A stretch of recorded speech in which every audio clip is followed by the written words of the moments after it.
Alrighty. Oop. Well, at least y'all know my fit. Oh, still a little low. There we go. Hi.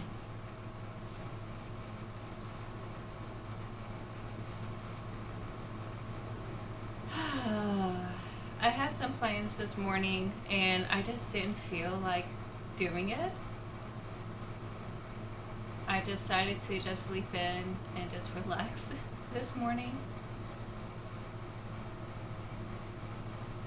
Sasha is trying to take a nap and I turned on the fan to help cool things down. From here on out, it's going to be like summer here, and it's just going to be like this with the AC. I need to keep things cool here, especially if this little stinker wants to hang out here with me.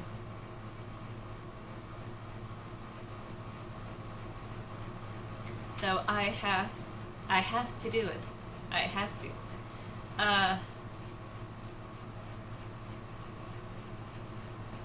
Let's see.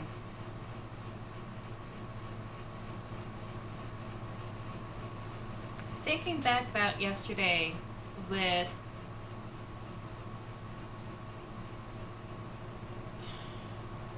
I am forgetting things. I definitely need a day off. Tomorrow I'm just not gonna do anything. I'm just gonna chill. Silk Song. Yesterday, I've been thinking about whether I should continue fighting those creatures, and I'm just going to do an hour fighting against them, like a whole solid hour. And if nothing really improves, or at least I feel like I'm not going to get it by the end of it, I'll just go ahead and move on to other things. I'm not going to make it like the crawl leg situation where I'm just stuck doing that over and over again. And I'm really hoping I don't need to do that in the Grey Moors when I finally do swing around to go and do it.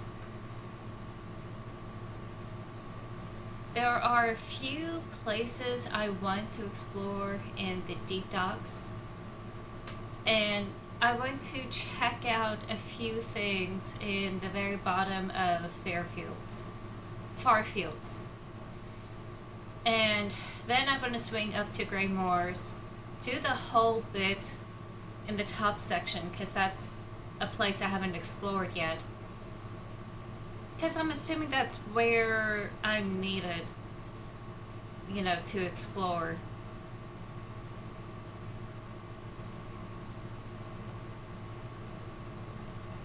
I'm trying to think what else. What else? Oh yeah, and then after Grey Moors, I'll go back to the Shell Wood and wrap up any quest that I obtained. There is a quest where I'm filling out the monster manual, essentially, and I'm not going to try to complete it.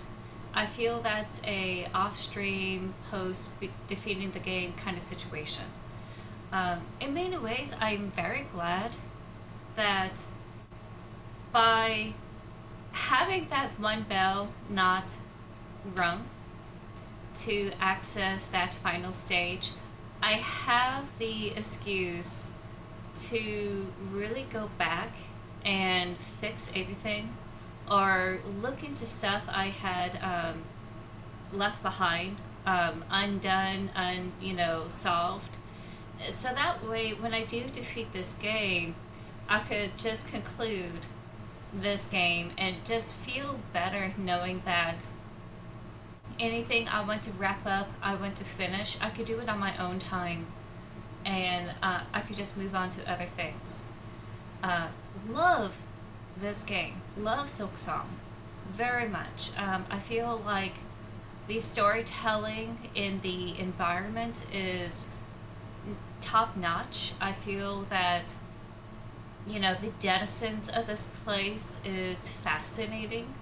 They are fascinating. I probably will take more time to do all these cute little side quests on my own um, personal playthrough type of thing. For sure, with Silk Song, I want to finish all the major side quests that I had promised to do, that y'all have seen me promise to do, and I'm gonna go ahead and try my best to complete them before I go on to that final bell stage. So I'm doing a bit of a wrap up. I thought I was gonna defeat the game yesterday. If I did manage to ring that bell back in Greymoor's, that would have been it. That would have been the day. But since that didn't happen, I don't mind uh, doing other things. You know, wrapping things up and then like moving on to the final stage.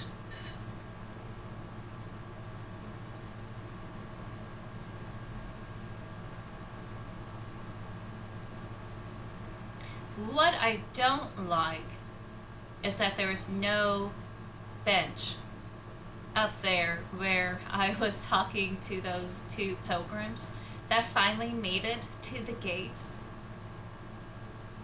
Those poor pilgrims. And, you know, I would love to have a bench up there just to like recuperate, because that whole section, it's easier to go back, but it is difficult to um, push through it. And I think that's the whole point.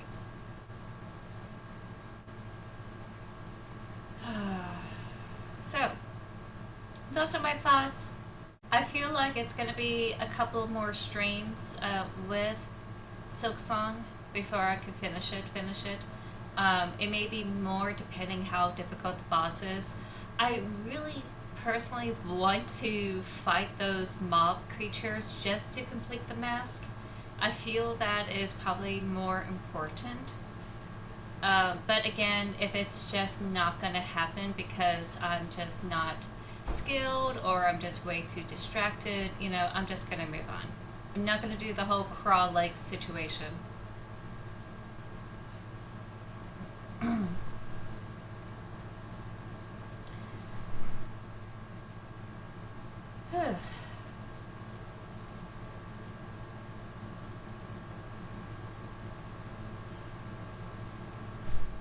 Alrighty, I'm going to get into Signalis. Thoughts about Signalis before I do. Oh, whoops, got a little loud there. There we go. I am upset and surprised in the most delightful way that this Adler murdered us, did something to us, and told the current us that we shouldn't have come here. And pushed me over the edge, and I fell down this elevator chute. I think that is chef's kiss in the most dramatic sense. I kept thinking with this mindset that this whole plane crash going into this ice planet was the present day, and I thought everything dealing with this mining shaft world existence, I could be wrong about this name. I thought it was serendipitous, but I think it's a different word, and I'm gonna have to look through my logs just to make sure.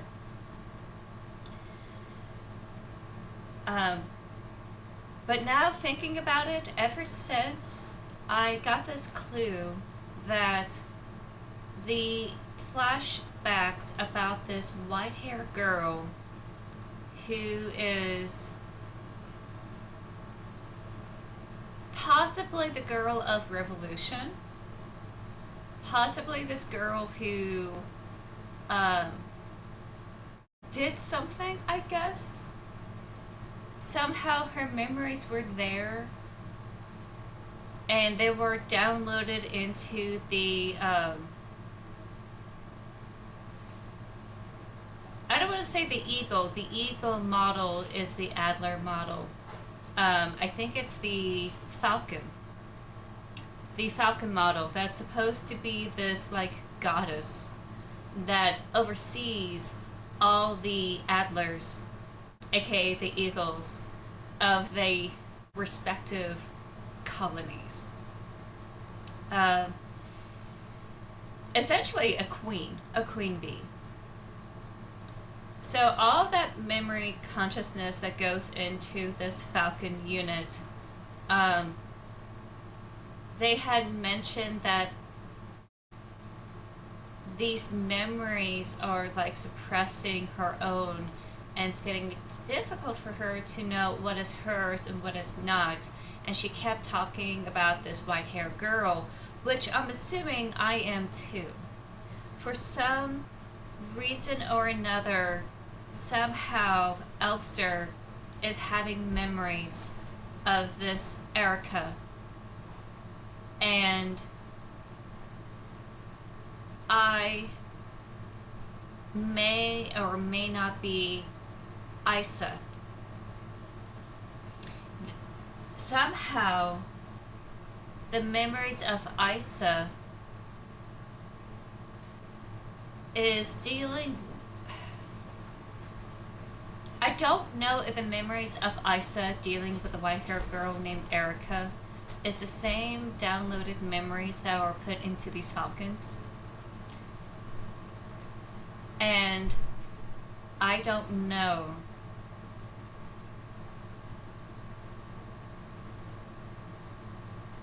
I want to say it is, because it's too uncanny to say not to.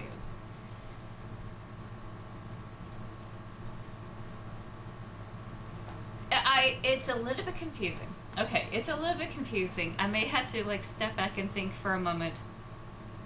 Because this game started off with a space crash into the ice planet, which we now know its name and where it is in the system. They're still working on climate changing it. They haven't done anything to it yet. And I'm assuming the white-haired girl or this pilot is our person we're looking for because we have a photo of her. And once we went to this bottom of this place or this building and went to this radio, we kind of had this weird flashback moment. And it makes me wonder, is this all really a flashback? Or was the plane crash or the spacecraft crash was a distant memory that somehow wasn't actually our own? Or do we somehow self-insert ourselves in this old memory because we had our own character in it? It's something that is bugging me for a while. Now that I know that we have this white-haired girl as the kind of reoccurring memory, oh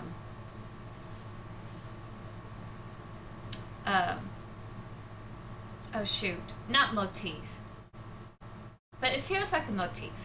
You know, she is somehow in this whole soup, this whole mental soup of being in this downloaded memories that you should go to the Falcons. So there's that one puzzle piece. Is that plane crash actually in the past, or was that the present and I'm experiencing the past? So that's something I need to like figure out someday. Two, how did I get these memories of this white-haired girl? Am I somehow a falcon? and I'm just in this model unit that is lesser. Or probably another way that probably makes a lot more sense. What if I was captured or kidnapped and I have been modified in this cyborg model unit? And this modification included um, not only the radio piece, but also the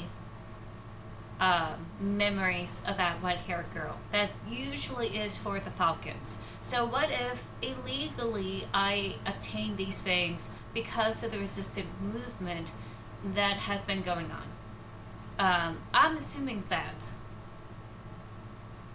that theory is a little bit shaky because of Adler. I used to have this theory that somehow the resistant movement removed me from the system. That's why I went missing, and I have these modifications done to me because they want me to like help them out, I guess. Don't know if I agree to it or not. Still working that out. I'm assuming that it's more of an abduction kind of thing because I'm just a replica in this whole thing, or at least Elster is the replica, and you know, trying to figure things out here. And the reason why I kept thinking, oh, it's the resistance that is making me, that kidnapped me and put this together on me, is because of the radio flashback sequence, where we had the flashback to the scientist, or no, the radio technician that was involved in the resistance. And they wanted me to have the access to these codes based on that frequency and be able to like do these puzzles and allow me to have access to it somehow, some way. And in my personal opinion,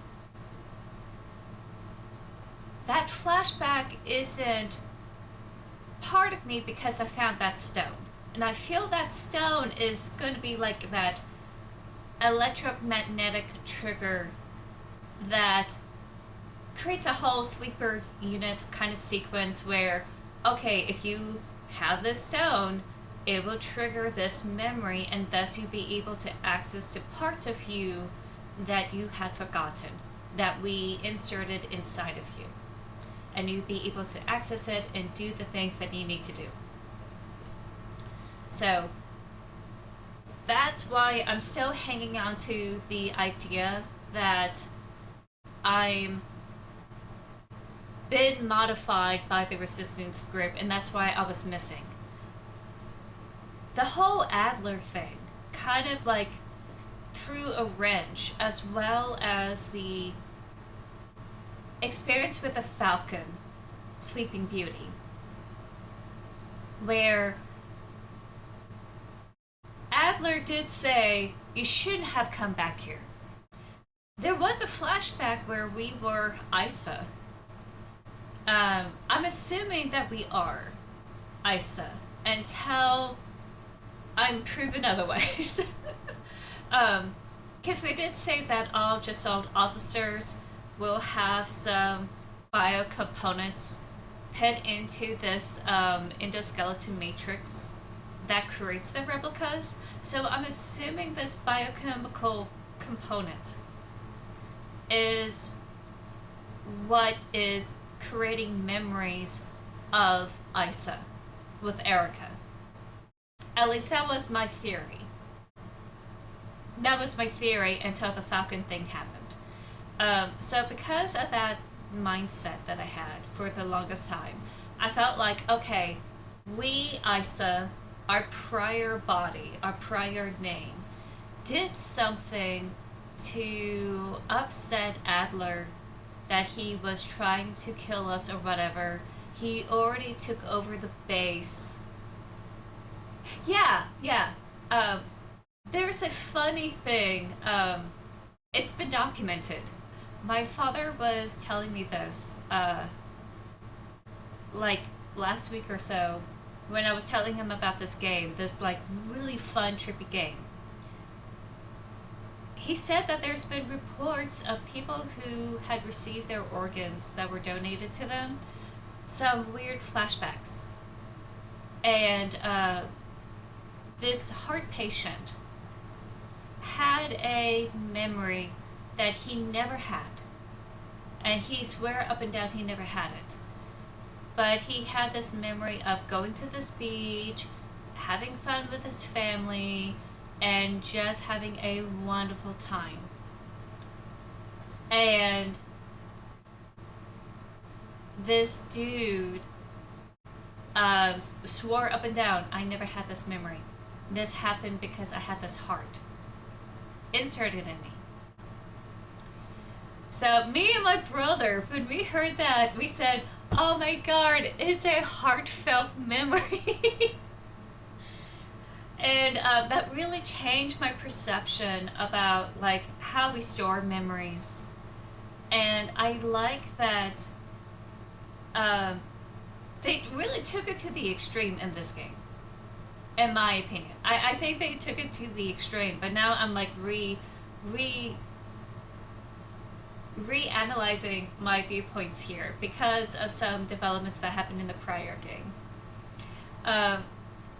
So because there have been reports of people having memories from donated organic materials, I feel that I would not be surprised if we are indeed Isa and we were involved with this gal named Erica and something had happened.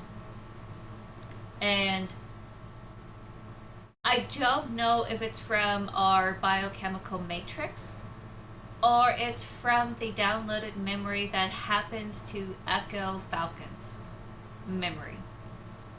Because she is talking about how this memory is oppressive and she can't think straight and she could not get this white-haired girl out of her mind. I mean, it's just too uncanny of a coincidence. And I want to say it's biochemical, but now I wonder if this rebel group somehow put this memory in Elster once she was modified.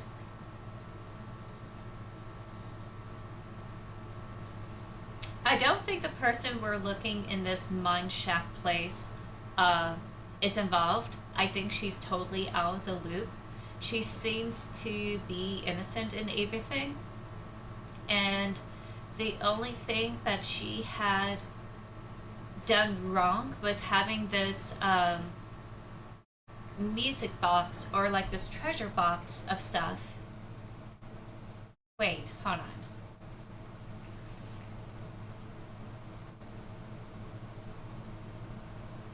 Hold it.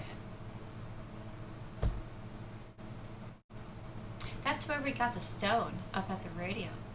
The radio stone.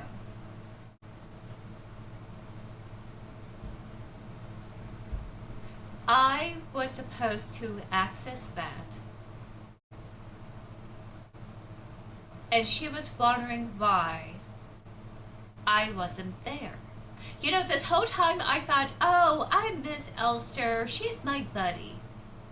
Now I'm thinking, oh, where is Elster? I need her to do this. This whole time.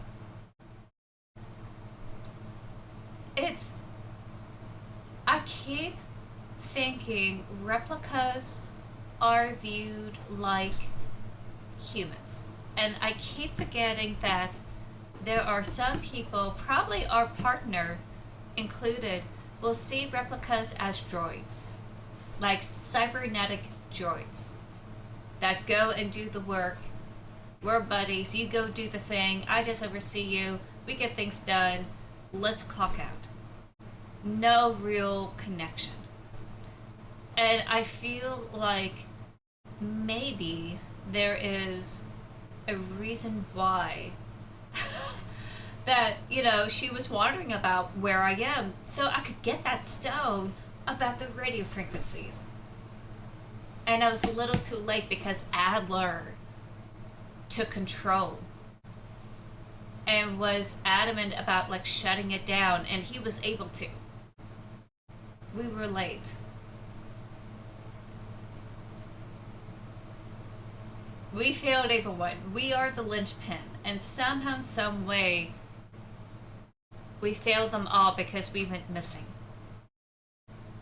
So that really made me think that maybe we weren't missing because we were being modified by the rebels and the resistance. Maybe we went missing because of Adler himself, because he was able to understand what's going on. Maybe the modifications happened before we went to that facility, and then we went missing because of Adler. No, it's okay. It's okay, Dance. I'd rather, like, get my head straight before I get into this game of, like, what my theories are. I still don't know if these memories were downloaded of Erica, and if that's the case, maybe we are not Isa. Maybe this is a separate person we're thinking of. Could be wrong about the whole, biochemical body cell memory thing that I had earlier. I could be wrong about that. But I feel like the modifications for the resistance, where I'm able to have the radio piece, and that stone triggering it, must happen much, much earlier, before they all went to this mining operation. I don't know how much I can say without tipping you off. That's okay. No spoilers. I love this game because the mystery of this game. This game makes me think, and I love it. So you're good. You're good. I want to be surprised, and just to see if any of my theories are correct, because right now they are being adjusted radically because of the information I received. This is one of those that I really need to know the lore. I want to know the lore, I want to know what happens, and kind of like the chronology of it all. Oh, we have ads, so I'm going to wait until ads are over, and then I'll dive into this. So, Adler had seen us as Isa, but now I wonder if Adler also had seen us as Elster. Oh, excuse me. And we know for sure that by the time that Isa was dealing with him, he already had assumed power and already had put Falcon to sleep. So I know for sure that the whole Isa incident happened rather recently.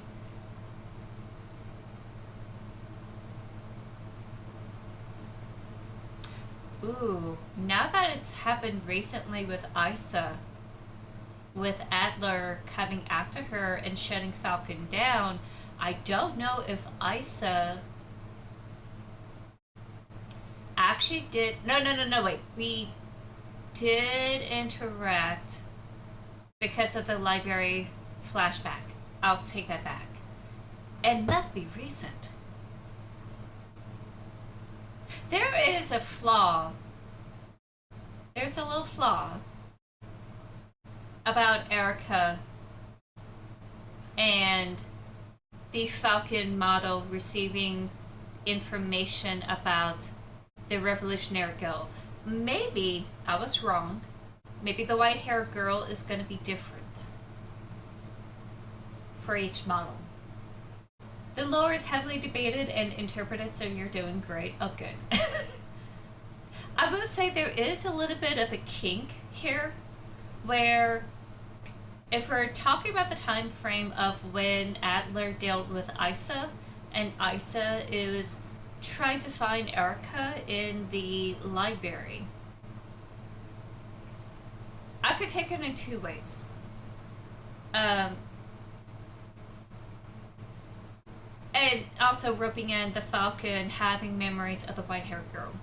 I could take it two ways where it's literal, where it is a literal memory of us, Isa, looking for Erica in the library, and something happened to her. And we had seen her on that train station giving us the go chip. You know, that kind of weird flashback thing, and realizing, oh, we have it, we could pull it out of ourselves and put it in. We could take it as a literal thing, where it had indeed happened. Or the memory of Erica and what had happened to her has been tainted by our reaction as Isa, as our reaction of the events that had happened to Erica, and we are interacting with that memory instead of being pushed by this memory, not doing anything, and feel it as an oppressive force like the Falcon. I think us, Elster, who still remember part of her as Isa, is trying to reach out to this white-haired girl, this Erica, and trying to find her, search for her, and try to embrace her in a trippy mind dream psychological expression where we are interacting with this set dream, and we weren't there at the events that had happened to Erica when we're receiving these memories about her, but we are changing it or interacting with it in some way and doing this self-insert. So there's two of these things where it is a literal chronological thing that had happened in the game, in the story, where Isa did actually interact with Erica, they were buddies. Or us as Isa receive these memories, or us as Elster receive these memories of Erica, regurgitate memories of us as we were prior, and trying to reach out to heal. I'm kind of leading with this new mindset where it's not chronological, simply because of the timeline with Adler and Isa. It does not coincide with the timeline with Falcon's memory of receiving Erica, because all Falcon models are injected with this memory to function in the society. And the society has been going on for quite some time. Much longer than this incident, I'm assuming, where Adler kills Isa, or did something to Isa.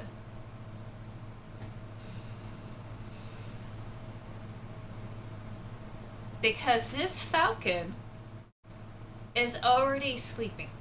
Is already sleeping by the time that Falcon is dealing with Isa.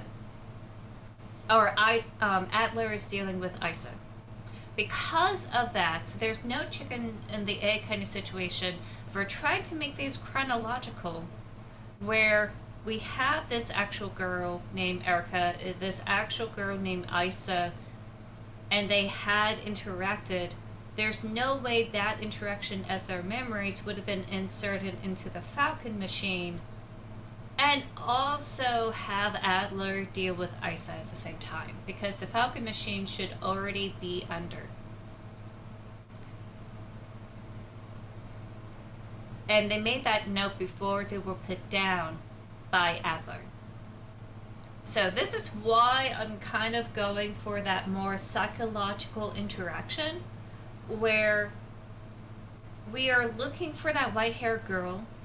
We're reaching out to her because somehow, in some way, we are able to have that connection. And we are self inserting ourselves as Isa instead of as Elster. And I think that will only work. That may also explain the beginning too. I still don't know if the beginning is an actual memory or situation with Elster, or it's Elster trying to interact with our Erica. And then from here on out, she's interacting with Erica as Isa. So I'm kind of shifting from a more chronological thinking into a more psychological thinking where we're trying to reach out or interact mentally and self inserting ourselves in this flashback memory of Erica kind of like interacting with us, I guess. And that seems to happen whenever there's moments of crisis, where we are in a state of crisis or something has happened where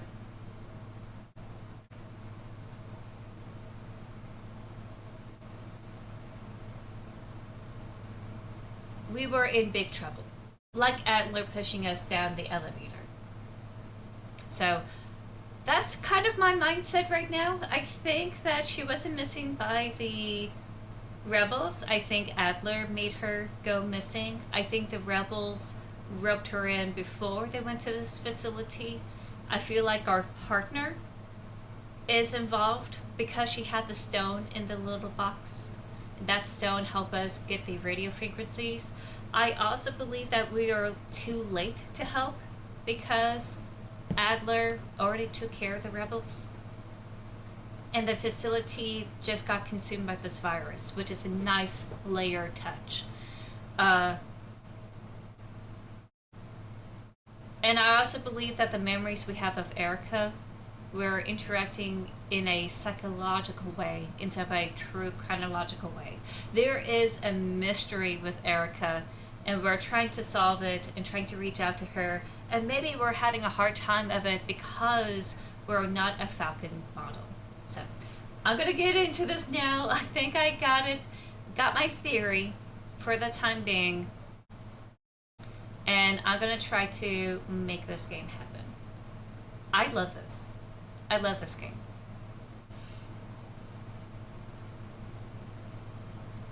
Oh, there we go.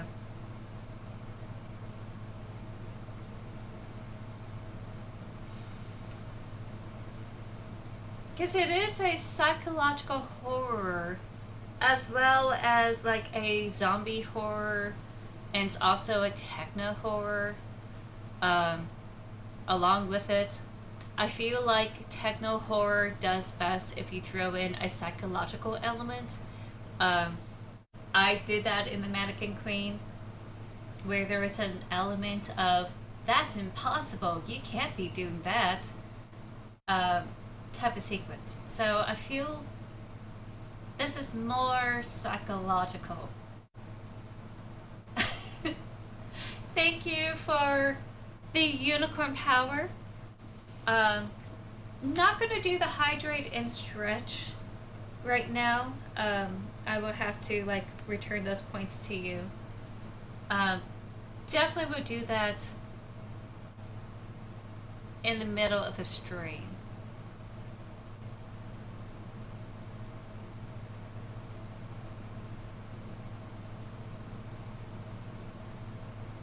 Either it's really thinking hard about uploading this game or there's an issue. Hold on.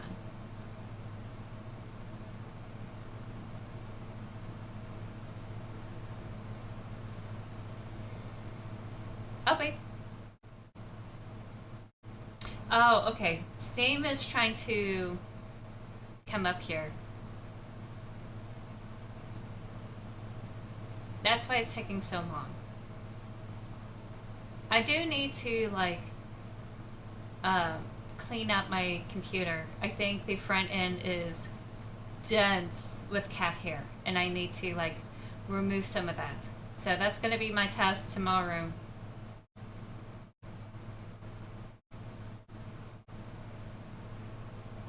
I don't like that Steam had to force itself open when you're trying to play a game. I don't like that. Okay, it's coming up soon.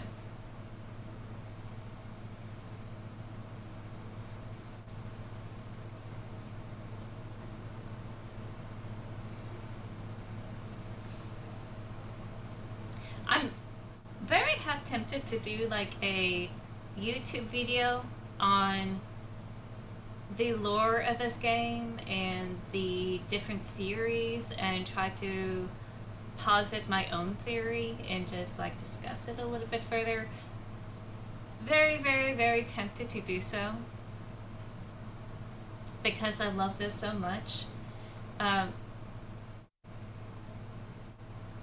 I definitely would never want to approach this game in any sort of meta kind of fashion where, oh, the developer was lazy, or the developer didn't think things through, or there's a plot hole issue and they got messy. I'm definitely going to avoid that because I feel that they have worked so hard in having all the intricate pieces connected that everything does make sense. You just gotta think.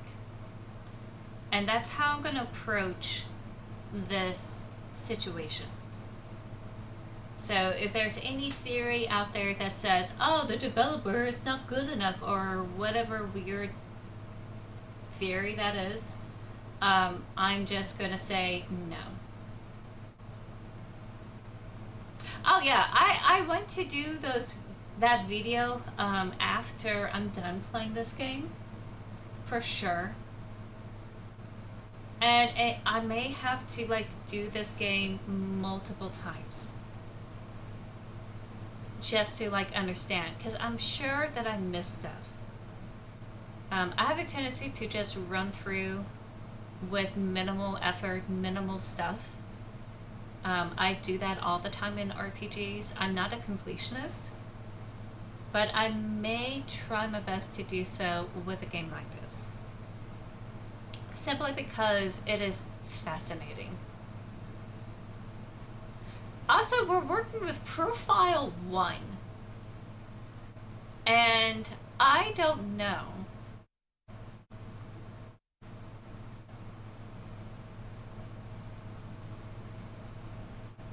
if Profile 1 means that there's going to be different models of this, and we will have to change. I'm very curious.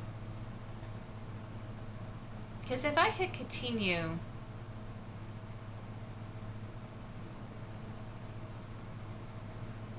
oh wait, hold on, cancel.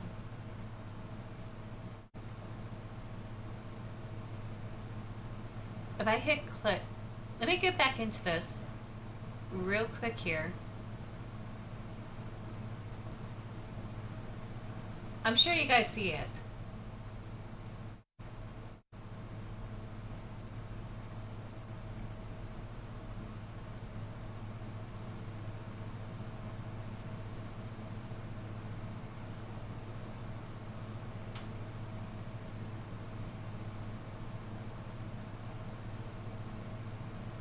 I'm gonna hold enter.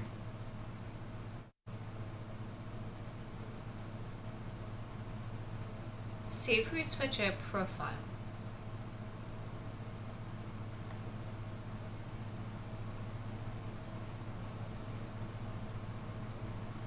No, I guess not. Okay, well, never mind. That's gone. I was kind of thinking of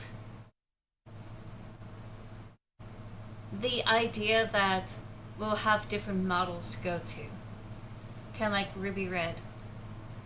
Oh, RBWY. Or something like that. So my bad. I was wrong. Okay. We were in the piano room.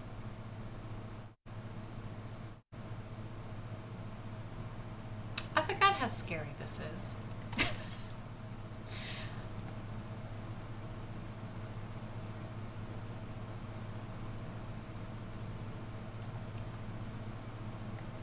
That's right, we got a flashlight. We also have an owl key.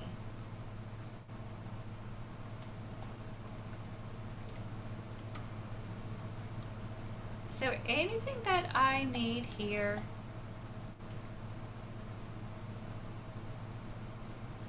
No. I need ammo. That's what I really need.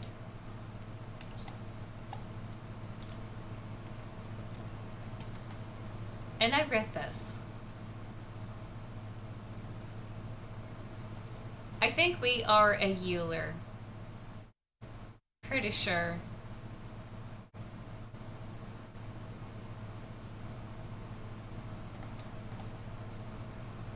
But I could be wrong. These models are hard to see. And it's very hard to distinguish, in my opinion. I'm sure someone will be able to like show the slight differences between the two. And if this game wasn't so pixelated, I would appreciate it more. Like the really tall, tanky ones, that's easy to see. Adler being the only male, that's easy to see. Everyone else, I'm having a hard time distinguishing everything. And I'm sure that's like a me situation. Adjust lighting? No, it's just the definition of the pixels. The pixel definition is just not doing it for me. And that's just, you know, me. Okay, so we need to go to the owl room, which is here. So we can go up the Paternoster lift.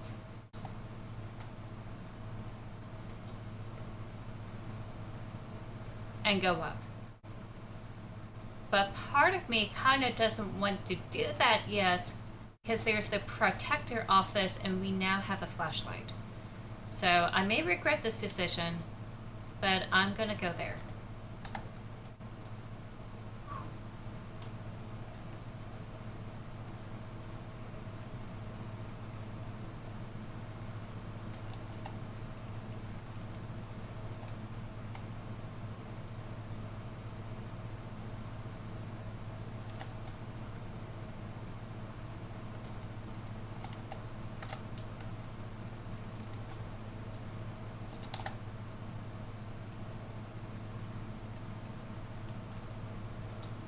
I almost forgot the the controls.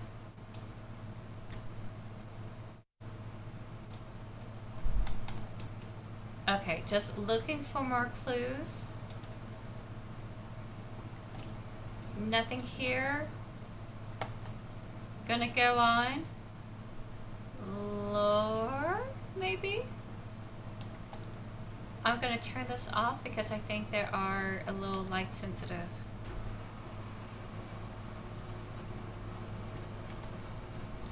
Island key, yes.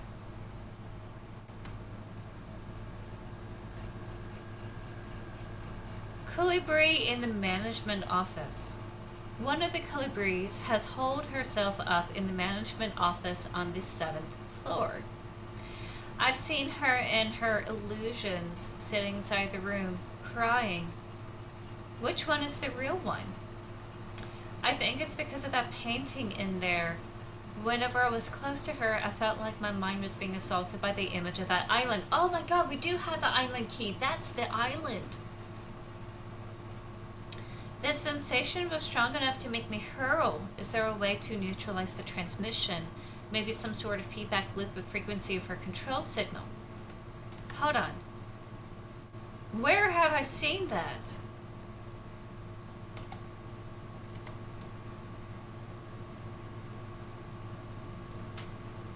It wasn't the dining room, right? Or was it the dining room? Maybe it is the dining room.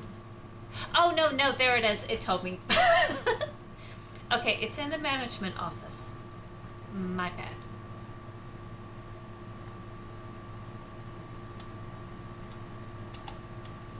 Shit! Okay. Sorry.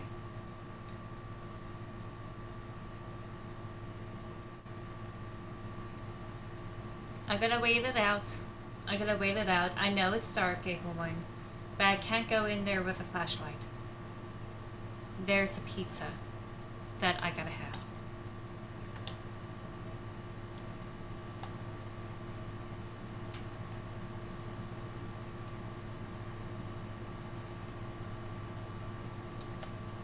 It's not a pizza! Let's go!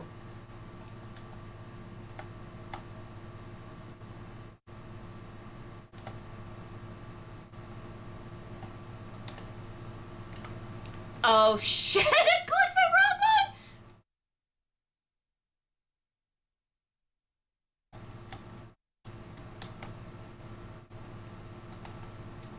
I'm gonna remove this rest here and try to bring this closer to my hands. Okay, there we go. Victor Manscheit Venita. Cradle of Humanity Venita. Well, we know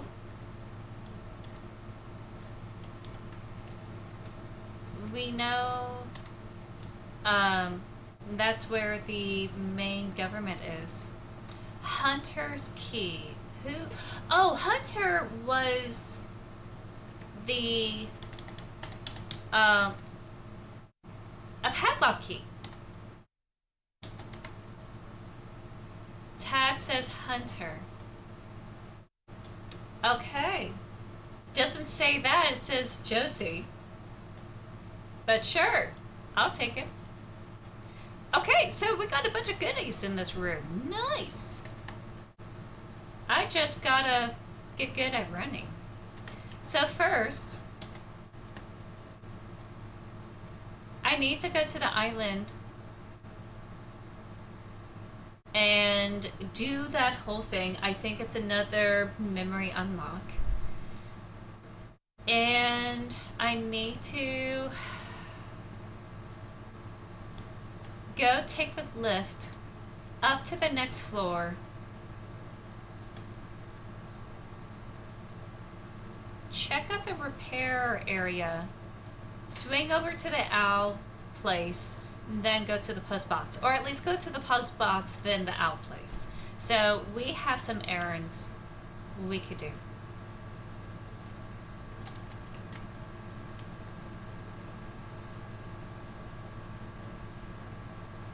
And I could shoot this person here.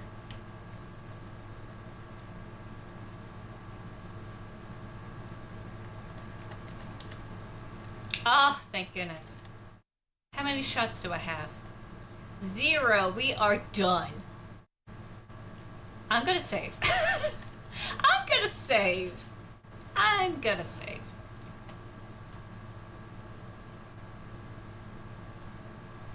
We got a bunch of goodies. This is a good place to save.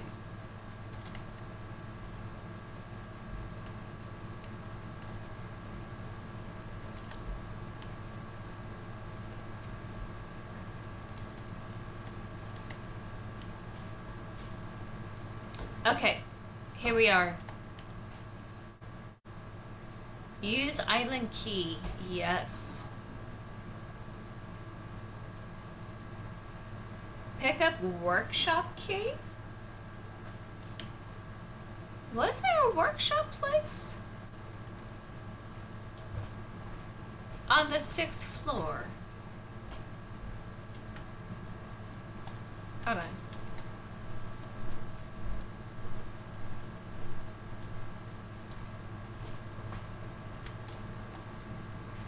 Oh, that's the next room above where the post box is.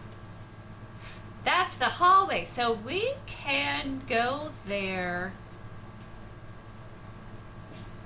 right off the bat. Okay. We'll make that part of our loop.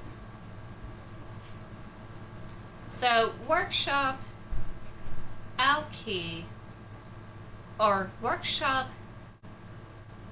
postbox Alkey. And then I'll like go through that repair room and like deal with that whole thing. Oh wait, do I have like medicine? I probably don't have medicine. Okay, never mind.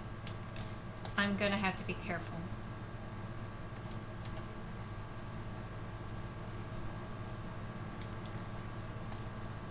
Oh shit, no. Oh my god, how did they return?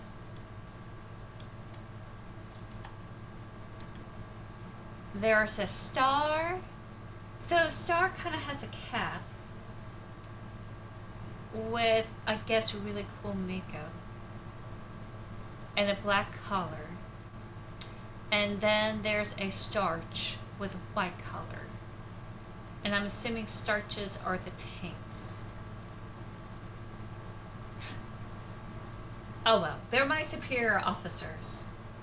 Replica Known Issues Part 2. Classified information commander eyes only. Okay, so I wonder if Adler was dealing with this. Previous experience with these replica models has given us insight into irregularities in their behavior that stem from the original neural patterns used for these units. Due to the sensitive nature of this information, this document should be destroyed after reading. Somebody got sloppy! They did destroy it.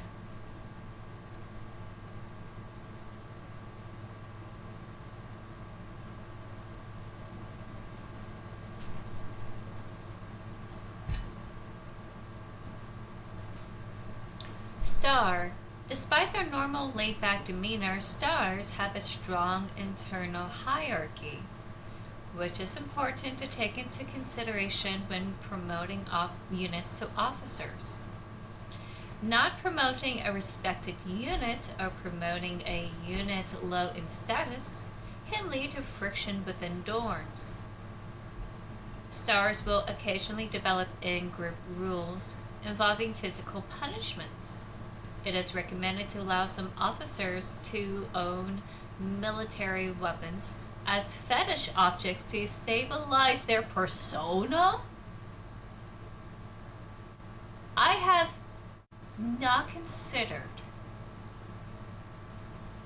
any sort of sexual interactions with these models. I have not think about any sort of relations that they would have on that level. Wow, that actually when you're way too asexual or demisexual, you just don't think about those things. Wow. Okay, I'm gonna get another Kleenex here.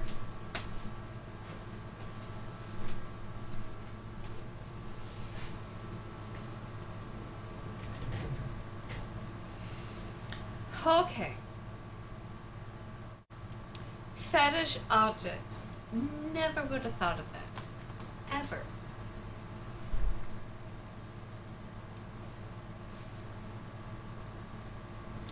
Starch units initially have a short temper. Training them in patience early after deployment is key, as their neural pattern is less stable than other models. Failing to do so may yield an extremely volatile personality prone to cruelty and violence. A common strategy is pairing them closely with an older star unit. Starch's persona stabilizes by showering or bathing. So that's why they were in the shower room? Books on history and mythology work well as fetish. Why are we fetishizing our military commanders? Why? I can now see why this is sensitive information, but oh my god, why are we doing this?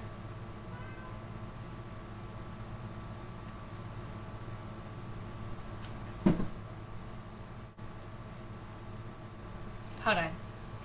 Lonnie wants out.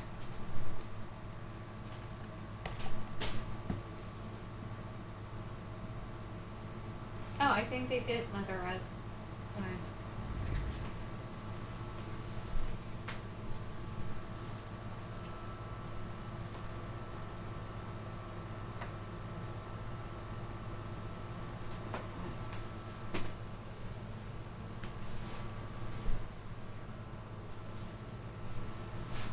Okay.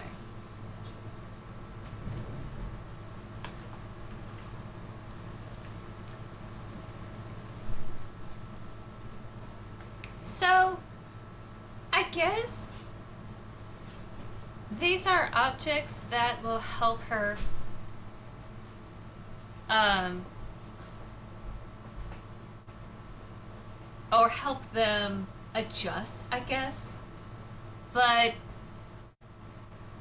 that is weird and creepy that they will say it's a fetish.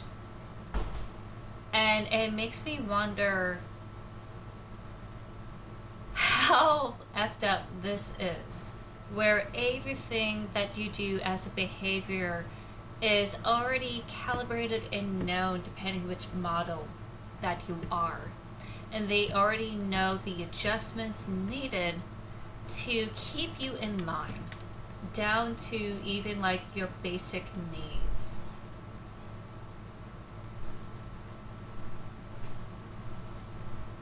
Oh, I don't know why that is.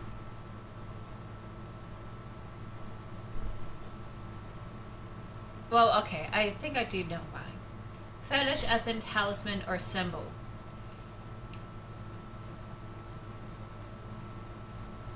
I think that there's a reason why we are using this word. Words have power and have meaning, and it really showcases the mentality of this government and the society and how they manage and deal with these replicas. And I think it's not a accidental phrase, even though it is like a object or talisman that they could use. They could have said talisman. They could have said object. But for them to use the term fetish means a deeper level of their mentality against these people. And how all of them are women. Except for Adler. All of them are women. So there's a sexual repressive level that is happening on top of this. And I find that fascinating. Scary, but fascinating that they threw that in there. It's making me rethink of things. Again, I'm not going to take the route of, dismissing stuff. Oh, replicas are not androids technically because of biochemical, bioorganic materials. The moment you have a biomechanical material, like a brain, an organ, skin, blood, that's a cyborg. They're not androids. And they have a face, and they could bleed, cyborgs.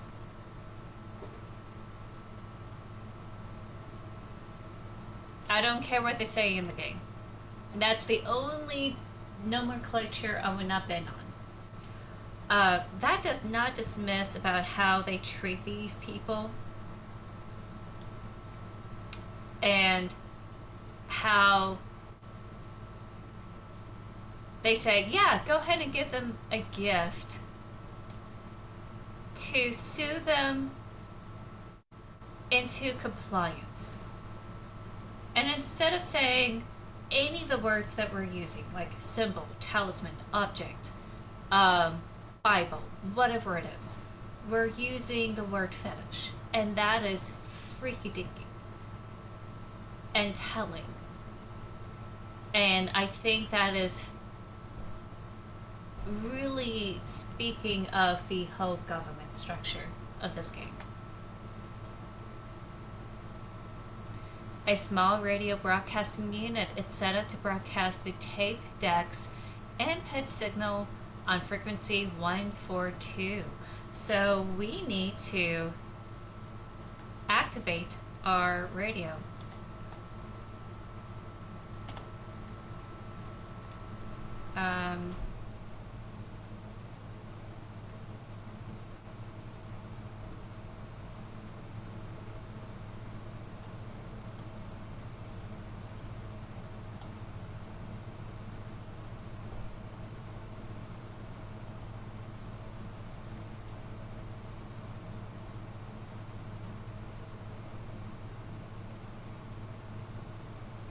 I'm not hearing it.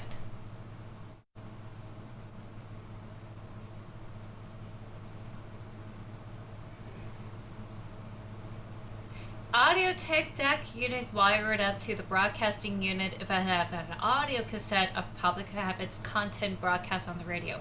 Okay, so this is for a different time. Okay, that makes sense. This is a later thing. When I have an audio cassette, I put it in, then use that frequency. Okay, I get it. Again, I feel like this is them trying to subvert the system.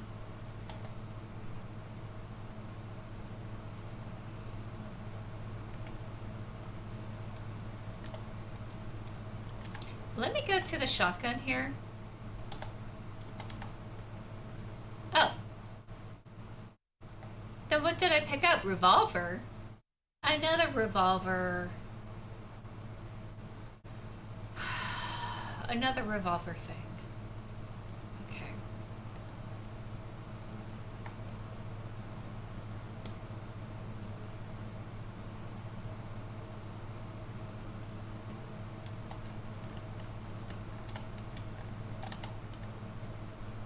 Okay, so she's dead.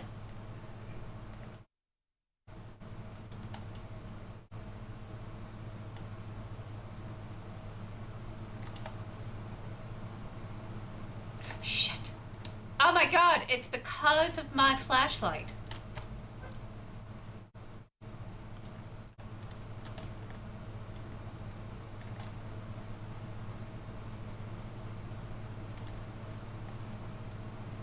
Is there anything here?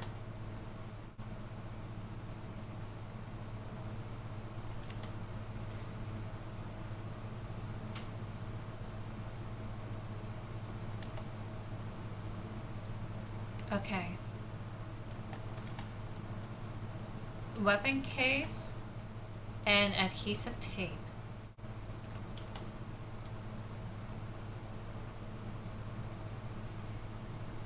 So that is someone else. Jaeger.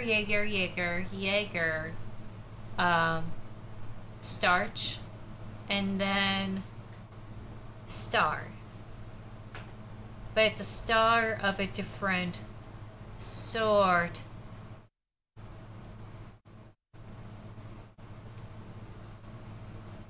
Oh. I use Android because human-like and we have artificial synthetic biocomponents. In the sci-fi space, the reason why I'm being very strict is because we already had this. Android is completely someone who is human-like but entirely machine.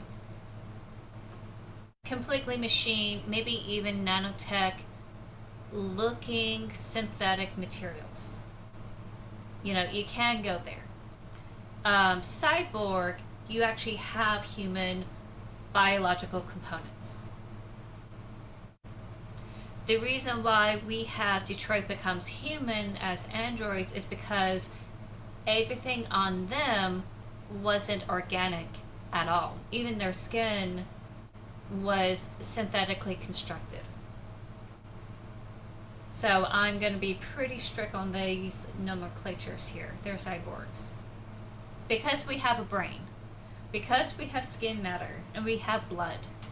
Blood is huge. So there are some real human components there.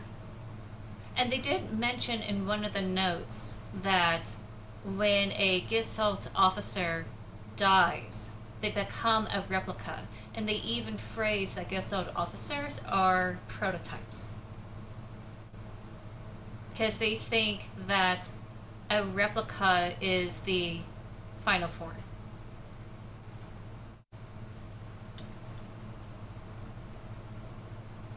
Oh, Hunter, Starch, Cybin, and Tank. Oh, it was Tank. Okay. So Hunter is awesome, except for the last one, the fourth. Fifth one, Starch Cybin, was okay, and Tank was really poor. Hi, Amber. Welcome in.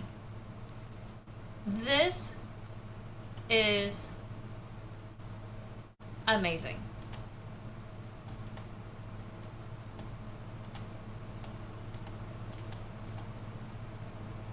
Of course, I need that kind of ammo. So I guess I'm just gonna go shotgun for now.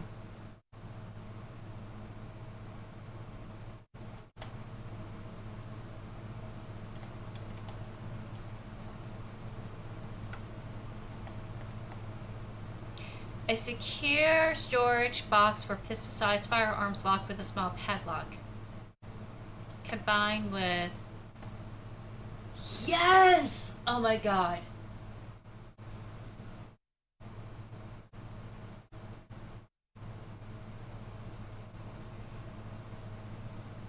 Oh, so that's where your distinction is. Okay.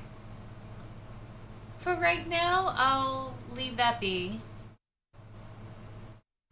Because there's a lot of aliens in sci-fi places, and if you're making a distinction that anything human is cyborg and anything alien is android, I guess that's a different type of discussion. But I'll leave that alone. I personally don't see that, you know. I kind of take it to a different level where anything organic, whether it's human or alien, or manufactured, is, you know, a cyborg.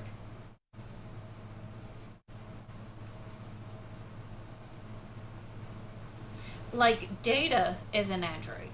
He doesn't have any sort of biological components.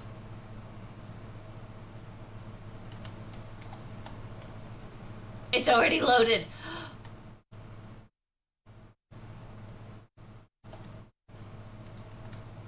Oh my god.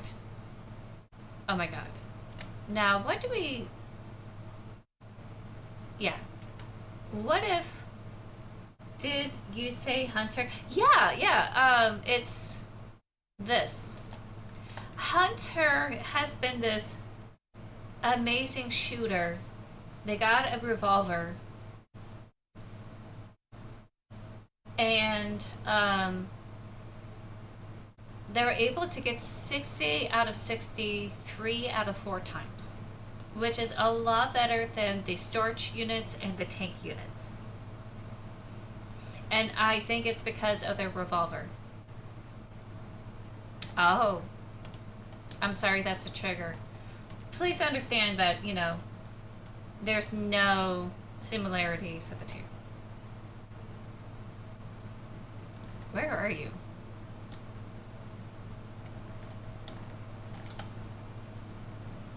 Okay. Okay, I have to go.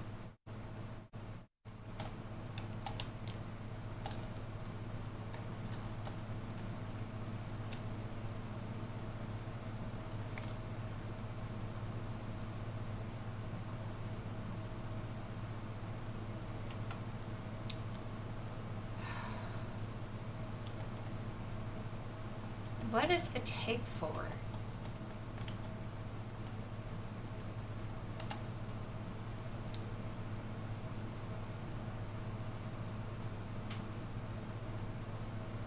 This government is wild. Let's give guns to our default unstable security units. Yeah, after like reading that about the stars and the starches,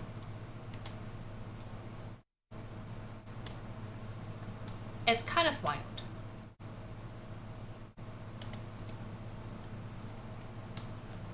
Okay, I'm gonna leave them alone. I may take some time to like... Hello?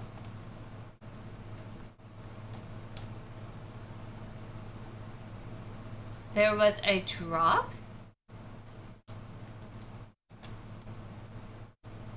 Did I drop something?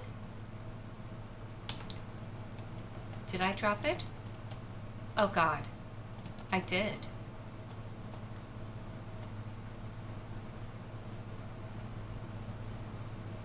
Where did it go?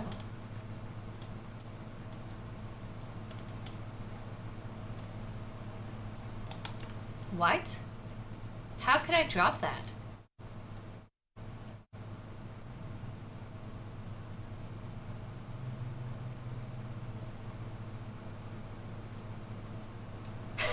Hello? Why did I drop that? Did I drop it in there? Oh, please don't. Don't do this to me. Don't do this to me. Don't do this to me. I need that postcard. I need that postcard. Don't do this to me. I lost the key. Oh, you are... Okay.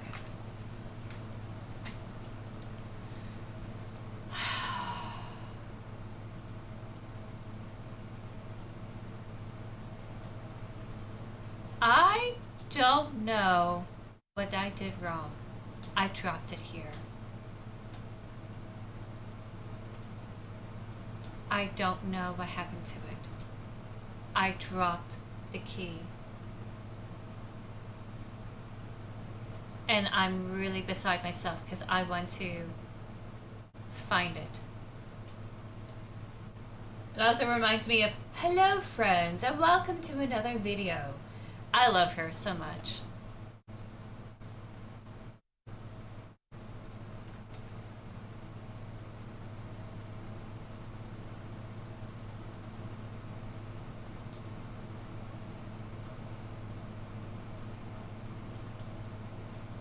I love that they put in reflections here. Love that.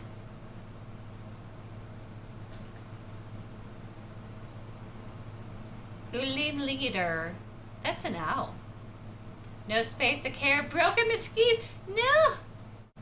A portable audio tape player with a knife embedded in the speaker.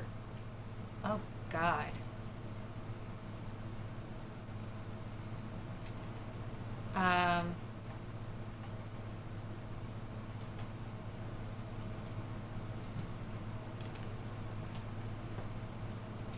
We need to drop this.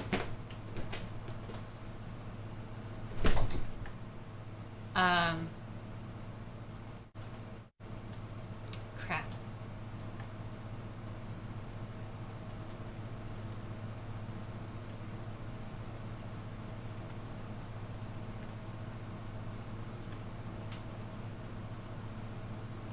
Crap.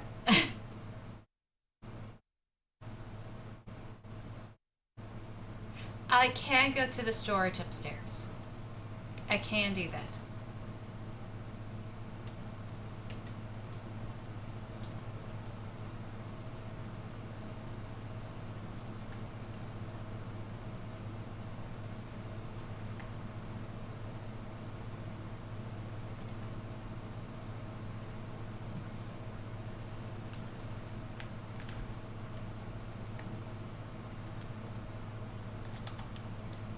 I'm gonna save. No, I have not. I'm afraid that I will be mad if I do.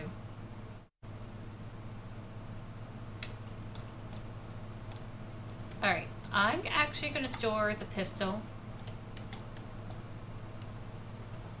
And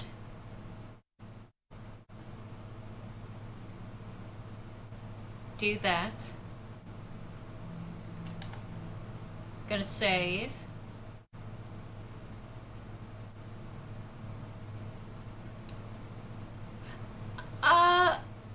Do that Monday. Remind me Monday and link it so that way I could watch it. This game locks my mouse in, and I won't be able to like get out of this very easily. Okay, we do have an empty slot.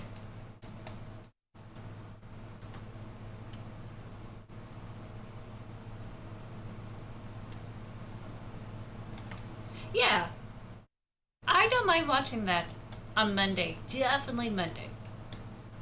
But I will forget, so please remind me. I can't believe I dropped the stupid postbox key. I can't believe it. I am so mad with myself right now. Anyway, I think that I dropped it back there. I really do. If there's like multiple endings, I'm gonna be ticked.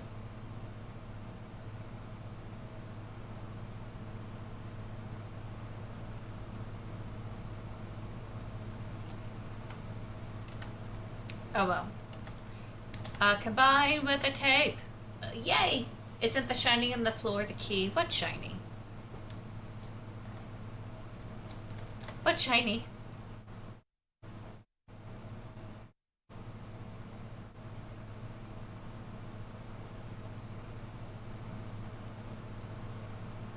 Are you talking about my mouse?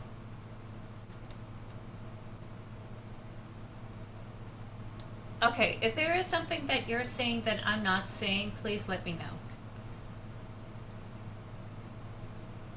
Because that's my mouse.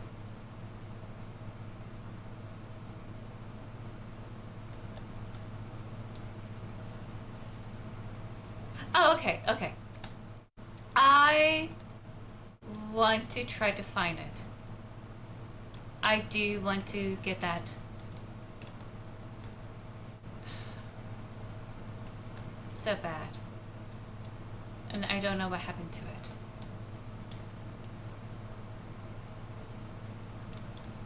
I am beside myself that I dropped it. And I know it's the game.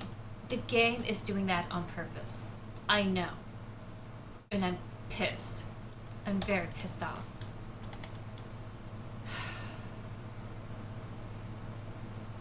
Alright, I'm gonna have to be brave.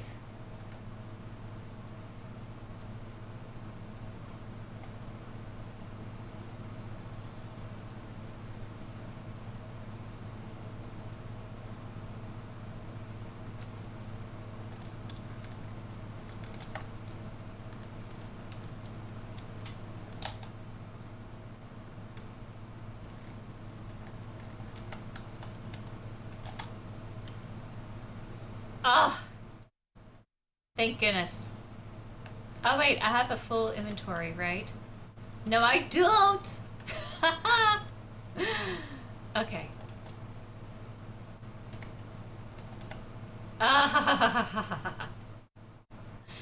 Okay, I'm happy. Get shit on. Get shit on. Yeah, get shit on. Okay, I'm going. I know there's an auto injector there, but there's no need to waste my ammo if she's not going to do anything.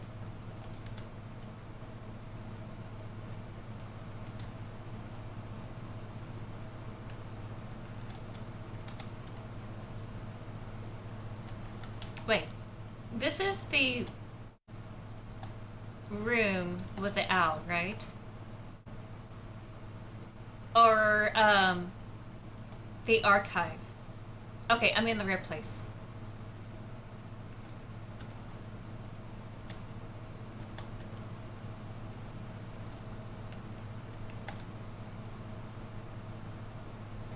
Okay, just in case it comes back up.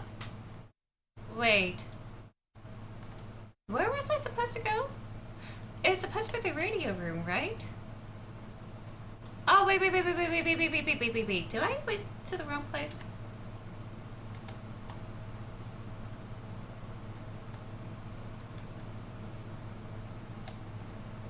I went to the wrong place.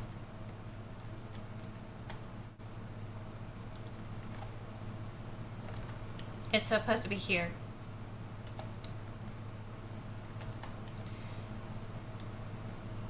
You found a key with a drawing of a painting. Yes. And I have the workshop key that led here. We got this cassette.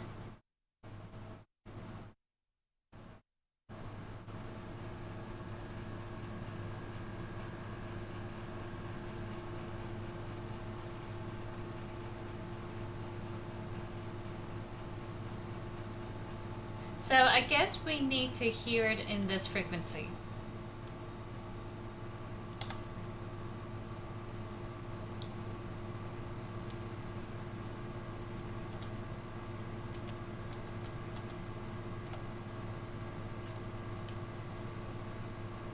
Swan Lake.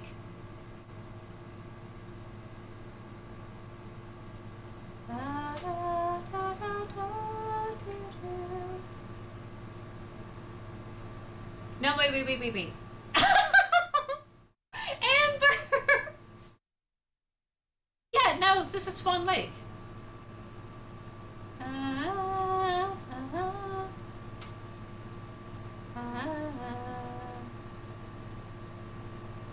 It's a clue, but I don't know the clue. I don't understand the clue.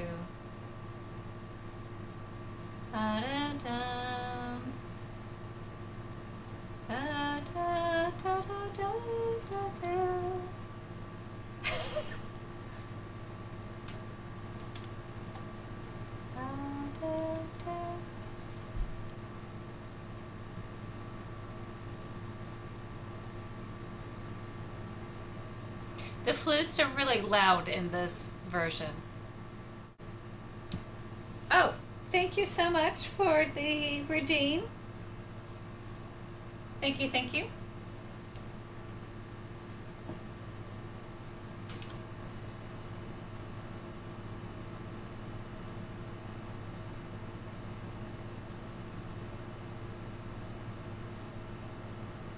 Totally took a different artistic direction than I would have done.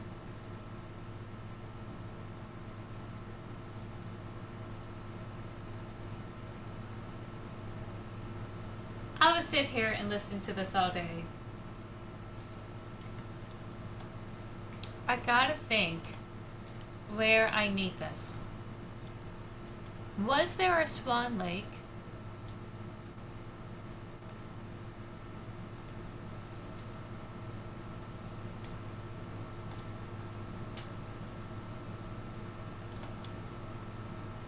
Is this going to carry with me? Yes, it does.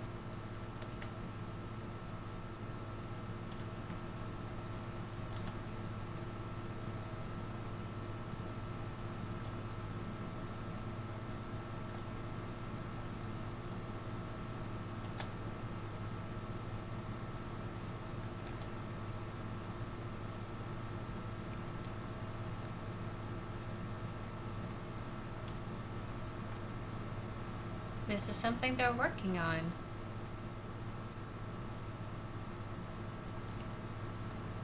Gonna be randomly thinking that or no? Classical music, interesting symbol. It does.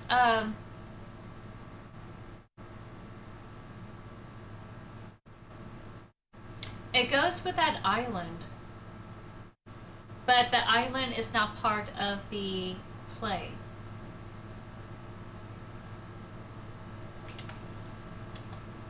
It's a clue. And I love that they're using this.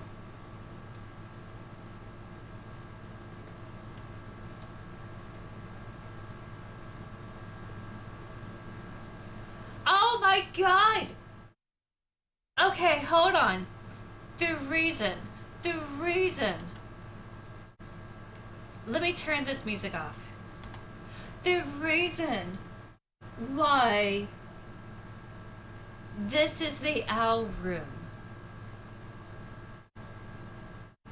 and the reason why we have this song is for the Falcon unit.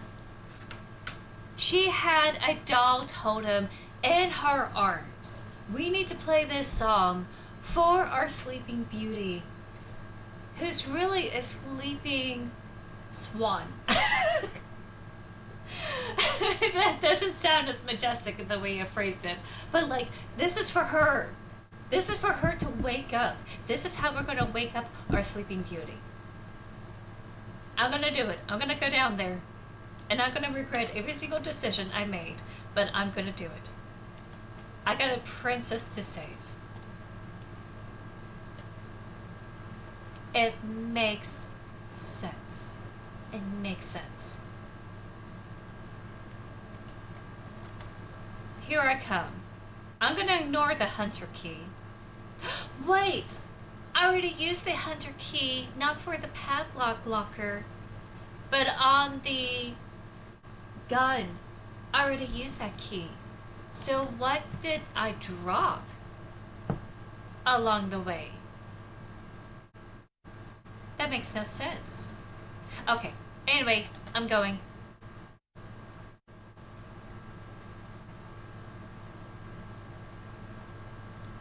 She's standing there. Ah! Fuck off, fuck off, fuck off. Oh my god. They know. They know I could save her. They know I could save her.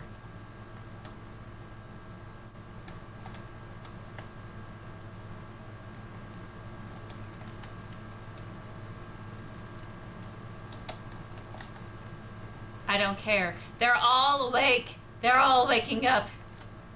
They know.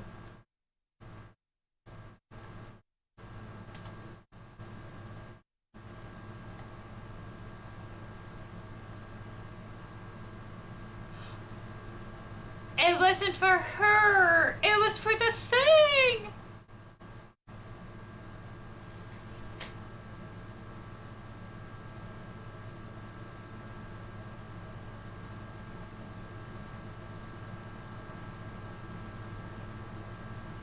Which tells me somehow she's involved. And that's why Adler had to put her down. Hummingbird key?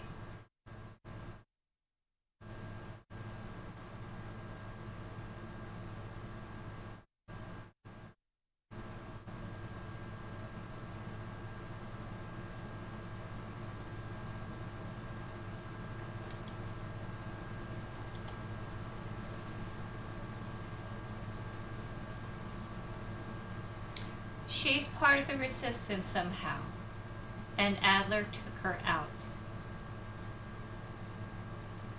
And that's how he was able to go through all the other resistance groups. Somehow she's involved.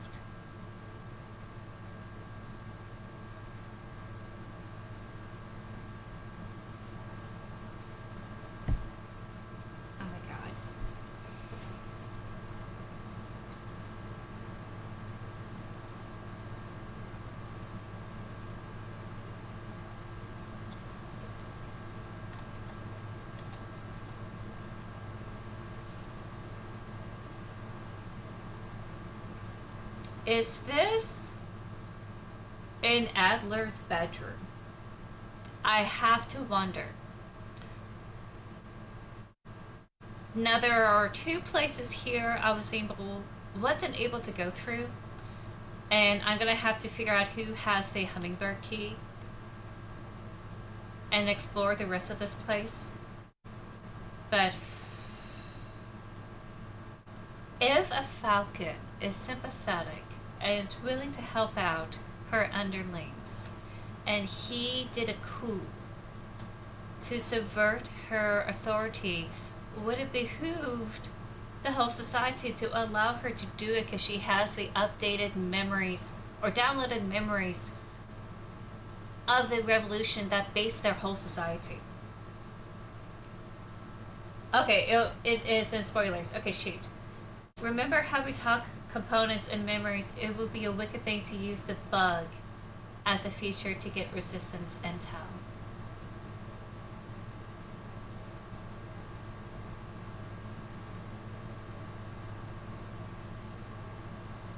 I wonder what bug that is.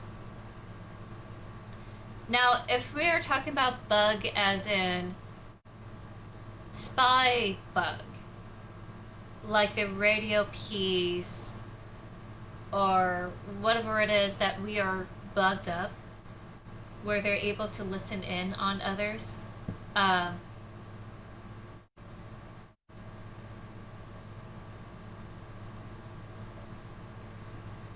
oh, wait, hold on. Back up.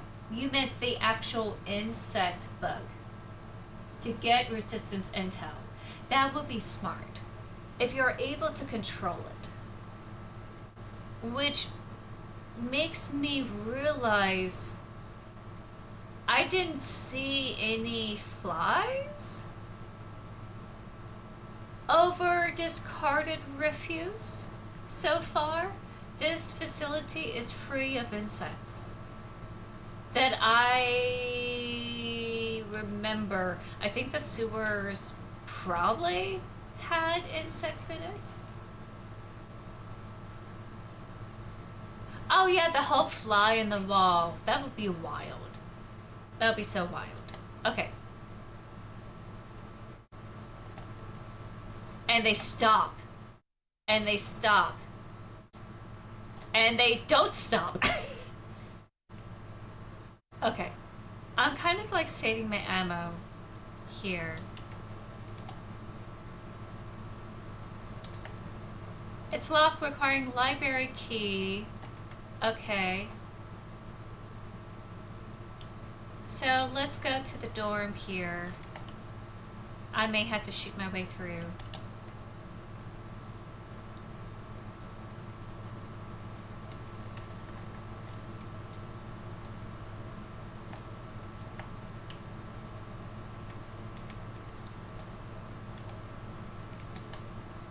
Oh my god, I didn't think. Hold on. I could reload.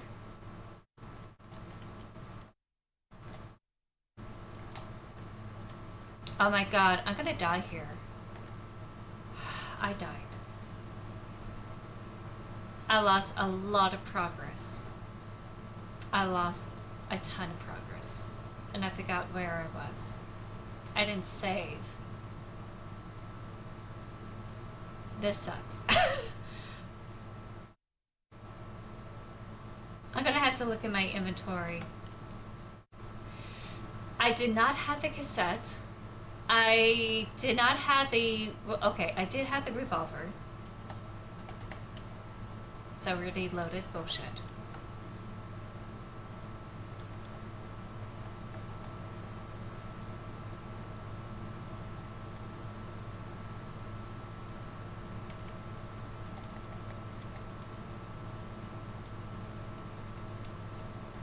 Okay, we're gonna have to do the whole cassette thing again.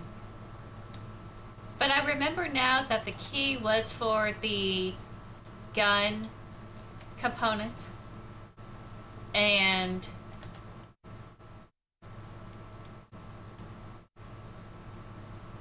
that padlock key was already discarded when I opened the weapon case.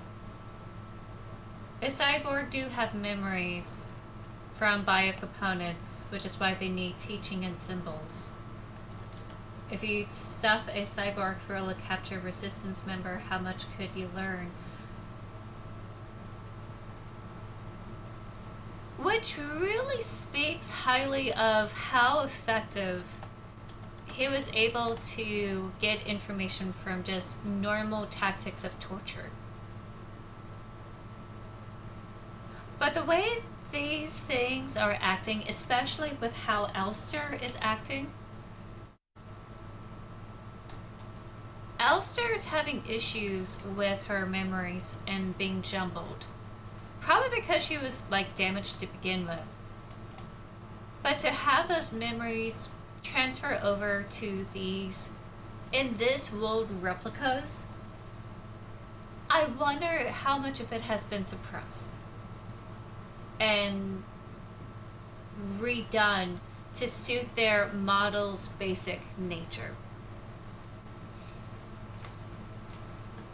I think it would have been great in theory, but the way they're trying to create a clean slate with these machines, I think that kind of like you're kind of like shooting your own foot, at least in this world, but in a different world setting, maybe.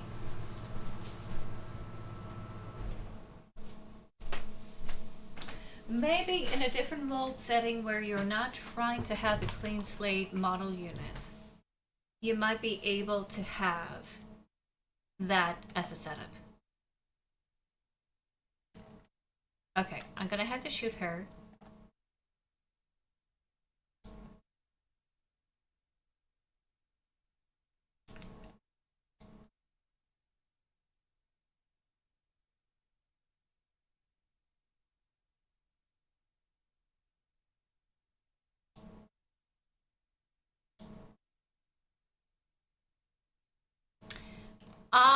Oh, you know what I did wrong? I didn't shoot her first. I didn't shoot her first.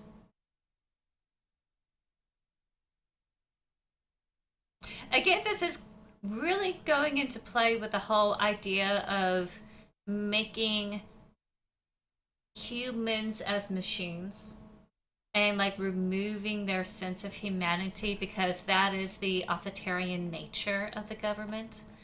And kind of putting a layer of how we're dealing with the feminine types is also a fascinating like exploration as well.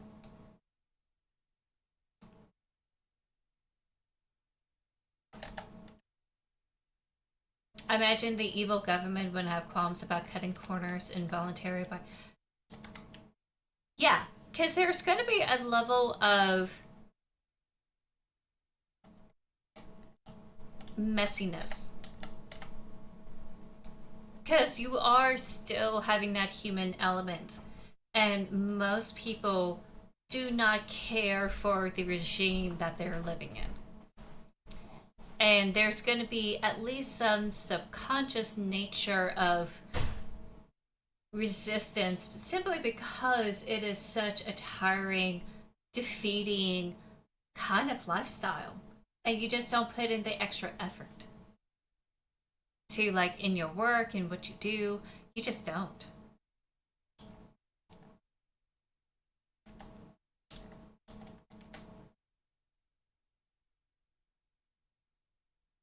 Okay.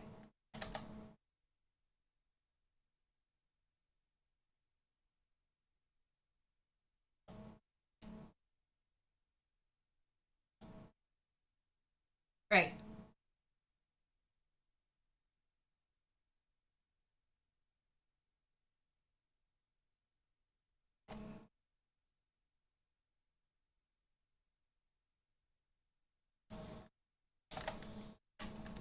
Hey, kick them. Oh my god, kick them. Kick them. Oh my god. Now we get this. We are good. We got our auto injector. We're gonna use it. Use. I should have put the stun probe in here.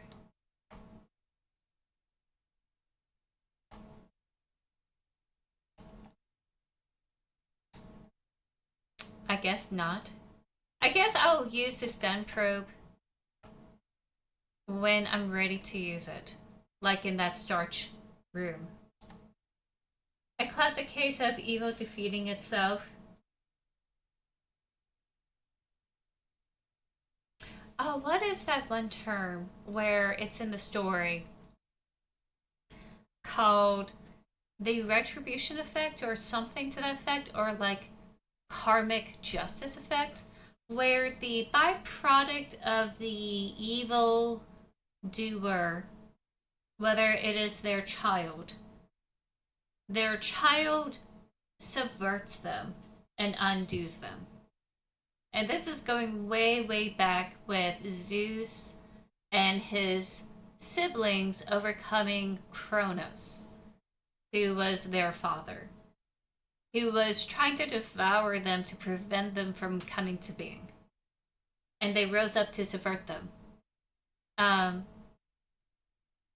You could see that happening in a lot of medias, including Hellboy, where the product of this evil is being destroyed simply because they're able to like subvert them and rise up.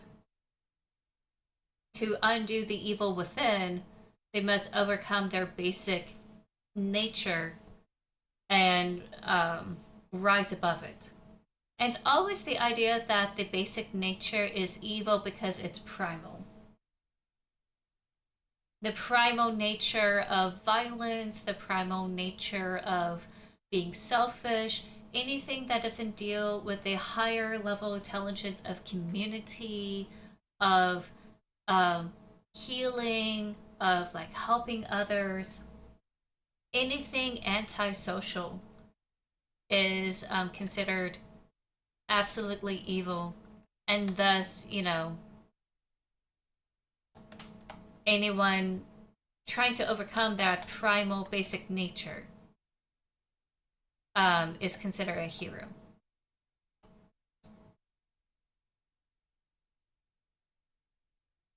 You know what? I'm gonna keep my ammo. Oh wait, no, I went to the wrong place.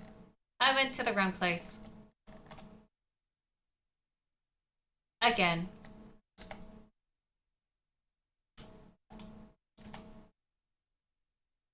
Again. I went to the wrong place because I gotta do this. I gotta put this in here. We gotta put this cassette in. And now we have it on blast. We go down. Is there a place I could save? No. Is it the next one? Yes. Okay, the piano room. I could go down to the piano room. Because I clear that way.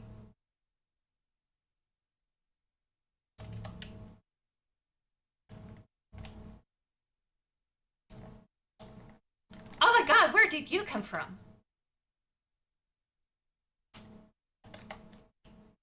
I guess this game is punishing me because I'm taking too long with a bunch of stuff. I gotta think in terms of Silent Hill and like Resident Evil to like try to go to these save points as often as I can. Okay.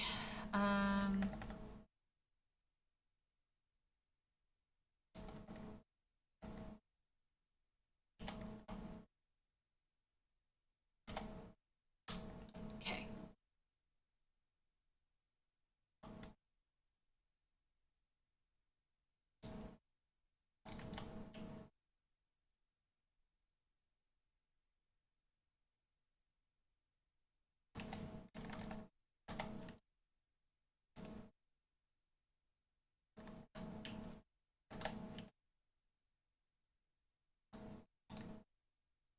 Alrighty.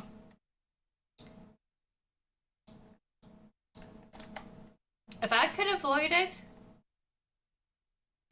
I'm gonna do that just to save my ammo.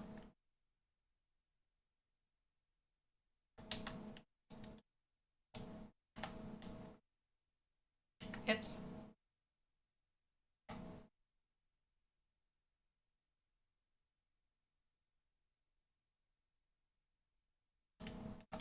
There we go. Oh, okay. I don't have to be precise.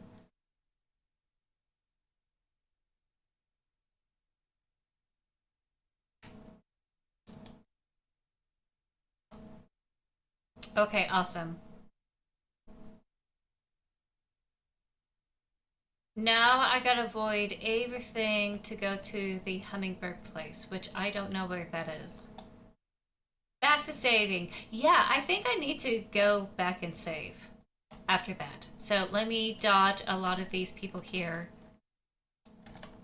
I think they're coming up simply because I'm taking too long. Is there a save area in this floor? No, there isn't. Okay, so let me go back up. Let me go save.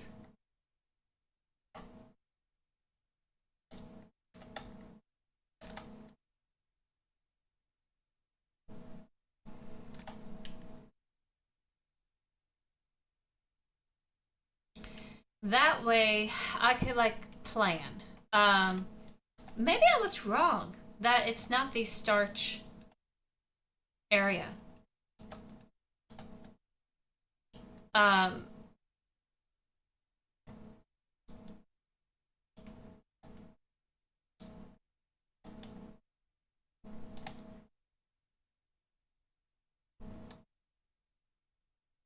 we did this one. We're done with this. We still need the post box.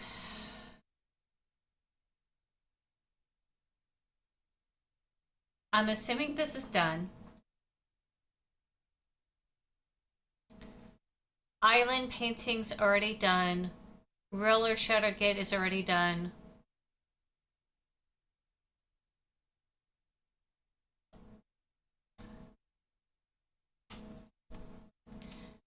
So it's mine shaft, Adler, sick dorm. Sick dorm? Oh no, STOR dorm. Star map. Star map? Star map briefing room. But it's hummingbird.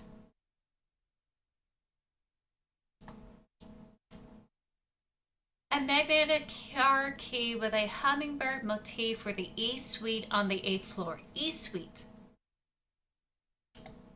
Well, at least they tell me.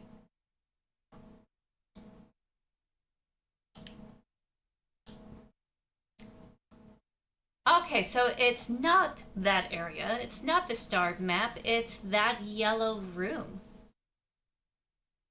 All right, so now I know. Okay, that makes sense. Maybe I should read more often.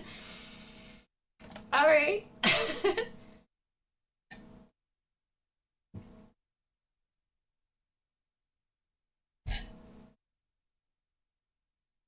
I spilled all over myself. Yay. I think I'm good. This is what I get for being too excited. I was way too excited. Oh wait, I can't just stand here. Oh my god, I had to go. What was I doing?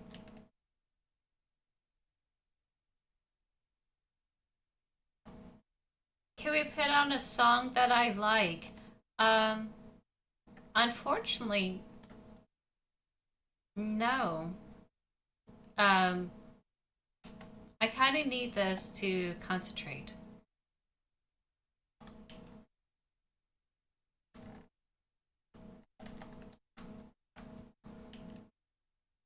I should have shoot her and I didn't. I should have shoot her and I didn't. Oh, more. More of these. Replica known issues part 1. Commander eyes only. Previous experience with these replica models had given us insight into irregularities in their behavior that stem from the original neural patterns used for these units. Due to the sensitive nature of this information, this document should be destroyed after reading. So Euler. Euls tend to form large groups and like to sing and dance. Wow. As the original neural pattern for this unit was a ballet dancer. Hold on. Hold on. These models were based on people that have quirks. These people had quirks, and they decided to use these people as a basis for their models. Yeah. Because for whatever, okay, this means that their society is emulating or supporting these founding fathers, essentially, or founding mothers. And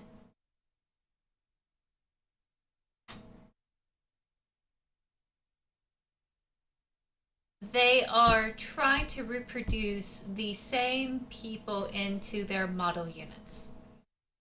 And they have quirks.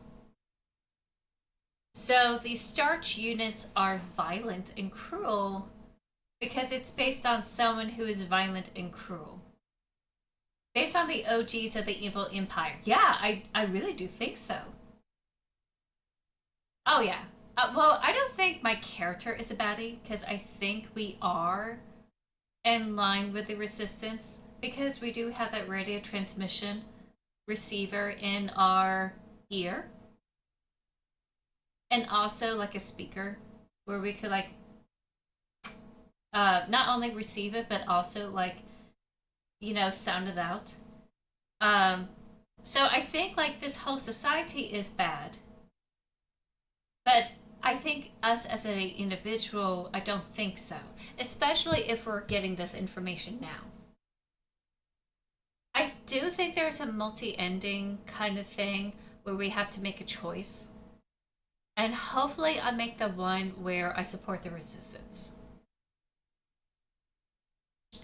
So, original neural pattern for this unit was a ballet dancer. Persona degradation can be easily prevented in this unit by making sure they have access to music through tape players or musical instruments. That's why we have a piano room. Always place at least one mirror in Yule dorms as they have a strong urge to check their appearance at regular intervals. Okay, so we were in the Yule room. Someone. It's probably another replica that has no interest in music, but they went into their dorm and killed that speaker. That broken cassette. Okay, I don't think it's a Yule that's part of a resistance, but I'm sure the resistance people use that cassette to their advantage.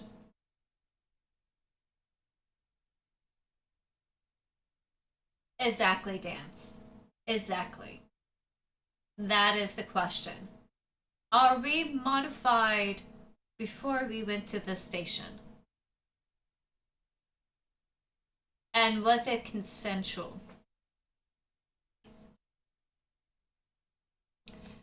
Always place at least one mirror in the Yule dorms as they have a strong urge to check their appearance at regular intervals. Yule's persona stabilizes by keeping a tidy appearance, and through regular social interactions, Yules will often organize in groups of roughly 10 units and give each other themed nicknames. Okay, that's cute. That's absolutely cute. I love that. That is cute.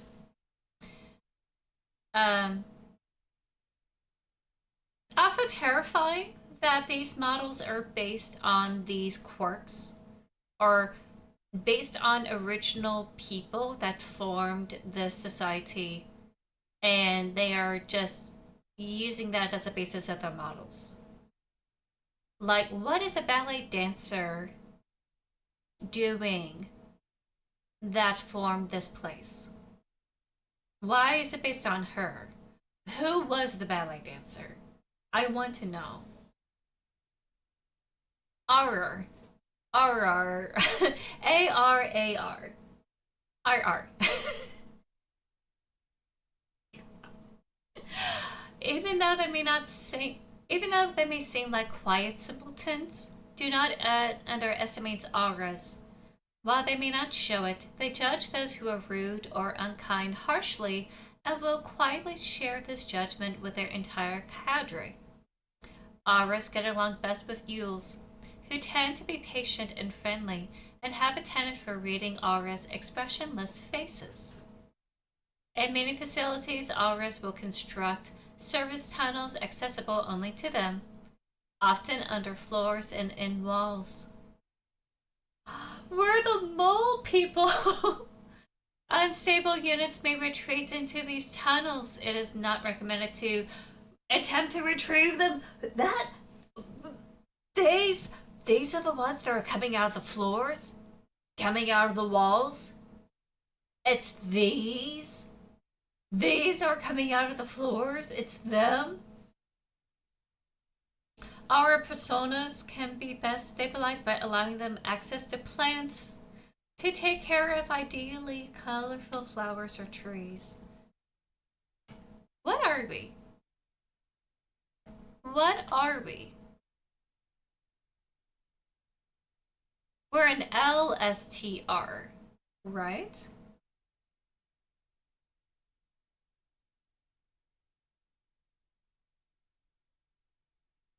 Replica. We are Pioneer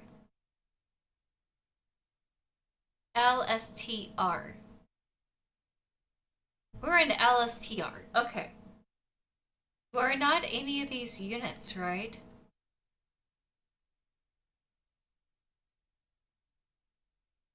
We're different.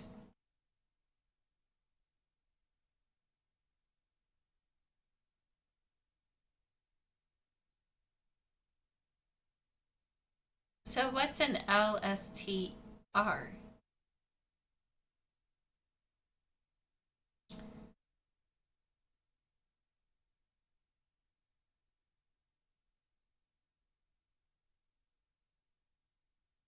We're like a lightweight unit, right? Oh, Sierpinski. This place is called Sierpinski. I realized that. No.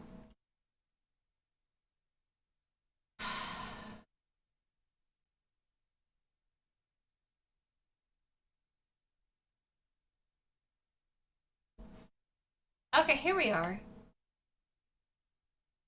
Repair logic model. Serving a great nation as ship technicians aboard the scout vessels of the Penrose program.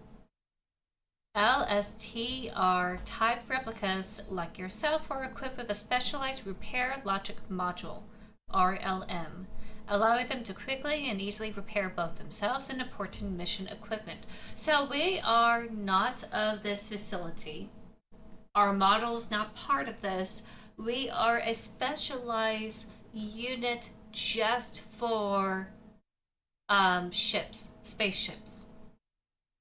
And we are not part of the system. Fascinating.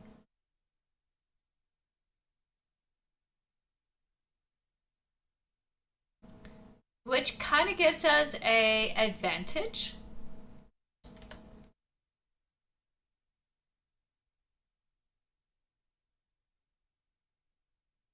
Penrose type vessels that they use in people's navy. So we're also a navy military item, but on a technician level.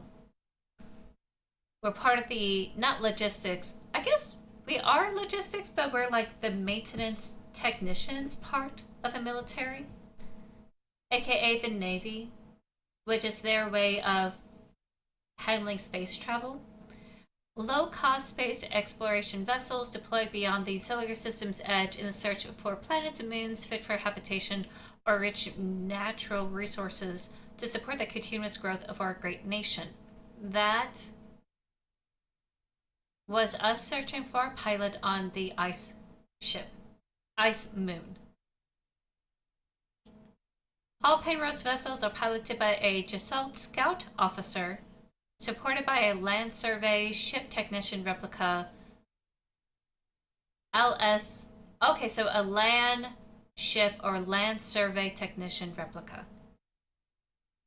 This partnership system has proved successful in countless previous scout operations. Mutual control and support allow both the officer and the replica technician to perform at their optimal capacity. Okay, so I'm not of this facility, at least as this model. This model is not it. It's from space. So we're having a bit of a Yojimbo situation where we are truly a foreigner being inserted into this place. Oh yeah, yeah. Like what I meant by system is like this mining facility. This mining facility is contained. We are part of this government. We are part of this government. That's how we are like this repair logic model. Um, or like we're a technician for the Navy, essentially. I imagine the government would want cyborgs to keep reconnaissance vessels in check. Many folks will probably leave if they found a hab, hab, habitable world. It would explain our lethality. We are built to neutralize the crew and repair any sabotage. That's another way of looking at it. We do have to repair any sabotage.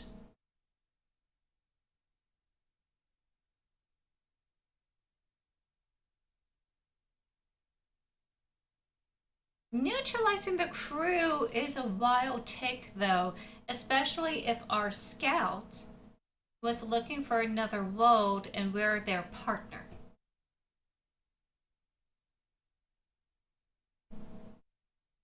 Unless we're given specific instructions to like take them out, like the Sopranos kind of style, like we're having a long drive.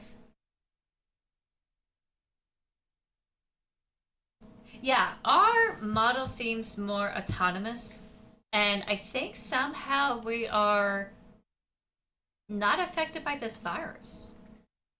But we are looking for a person.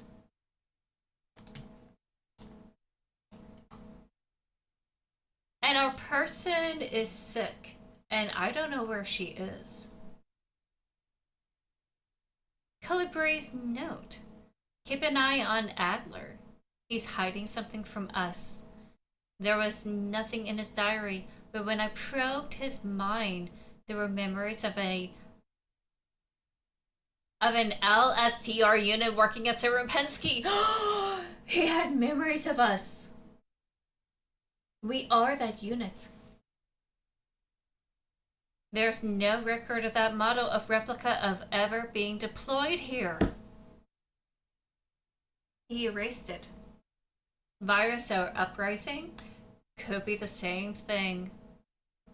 An order for a single unit for some survey work in the mine was briefly considered, but no new orders were made due to the commander's sickness.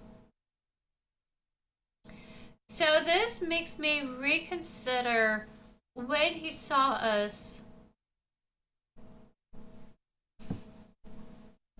and how he handled us.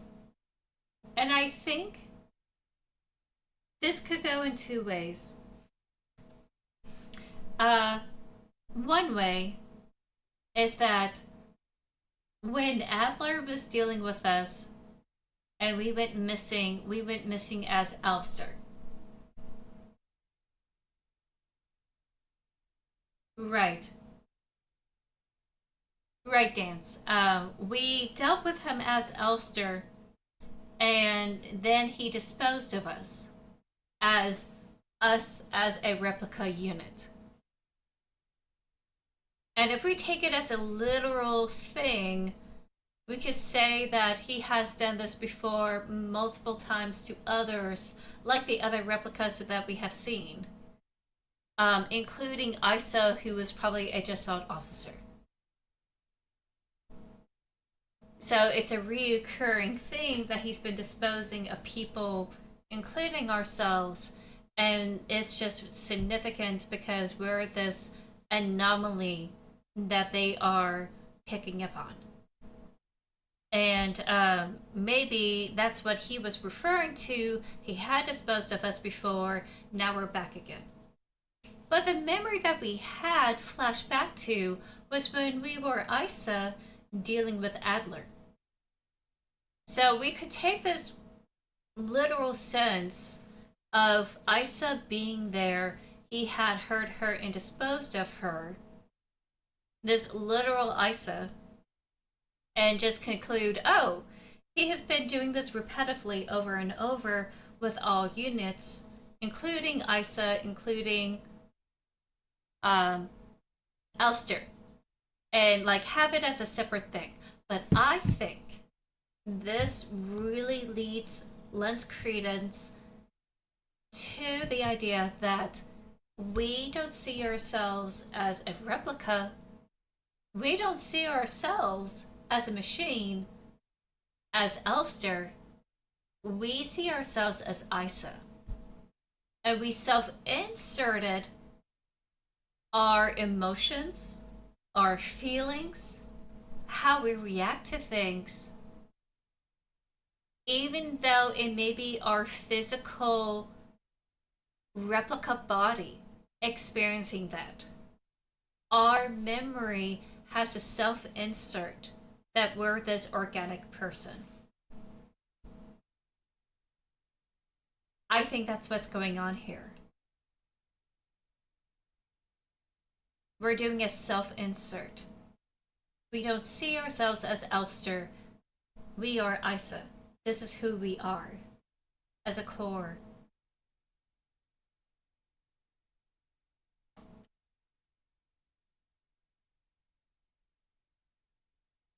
I'm just astonished. I don't think it's our. I was thinking of a literal sense that this is our donor. Actually, no. Maybe I'm gonna like wait for a moment. That Isa is probably our donor, and that's how we come to be as Elster. But because we have such a strong link to our donor and our memories, we still continue to see ourselves as that, even though everyone's been calling us Elster. Deep down inside, we still see ourselves as Isa, even though technically we have been changed and transformed into this body. Adler is a replicant? Yes. Maybe human him was disposed of like a human.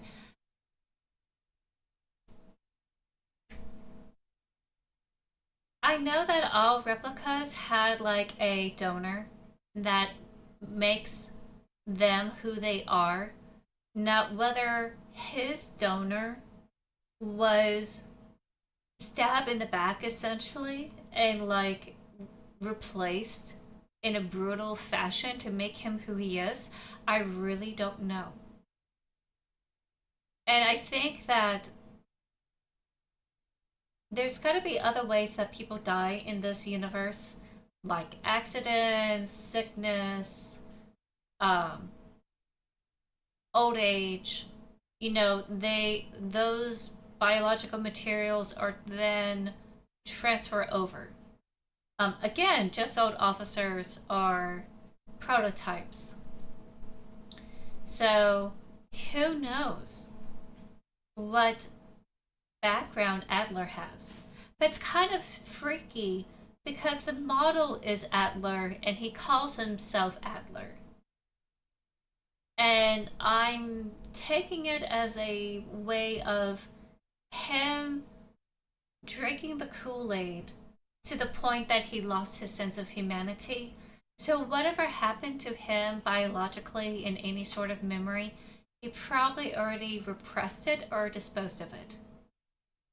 So long it suits him. Now, unless he remembers something, and that's why he's doing this coup, that may remains to be seen. But I think that there's a really good difference between us versus Adler, where Adler is completely, I'm part of the machine, I'm part of the cog, and we are this anomaly. We're the other. And I love this. I love this framing so much.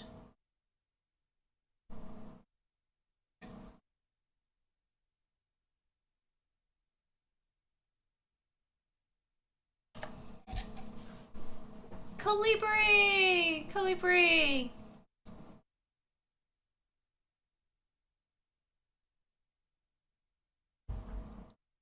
Commando Control Unit Bioresonance Technology Replica Hummingbird. The Hummingbird key is in that. This is her room. Hummingbird key is in the owl that needed the radio.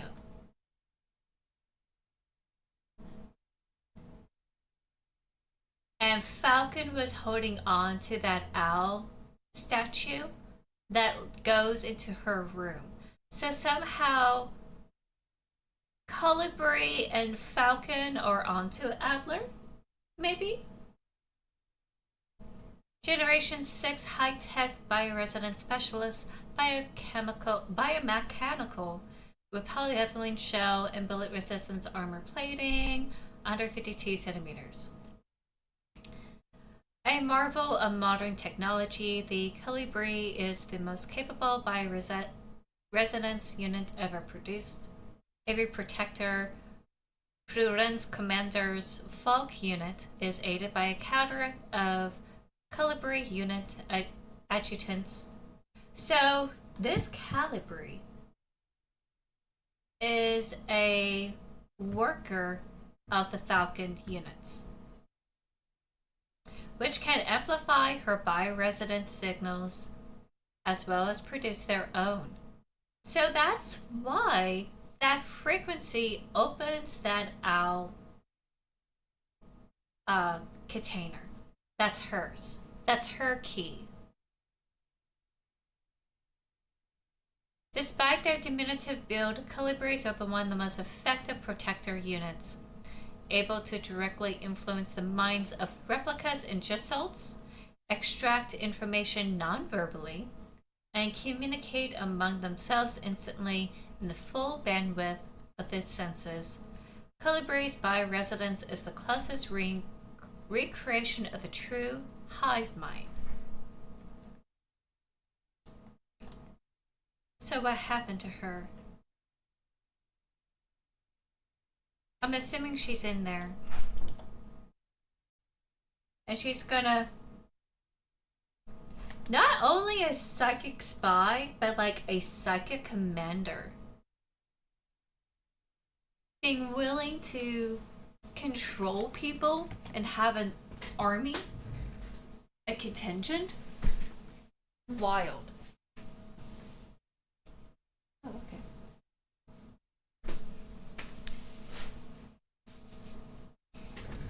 I was checking in on something here. I kind of want to like save because I was able to like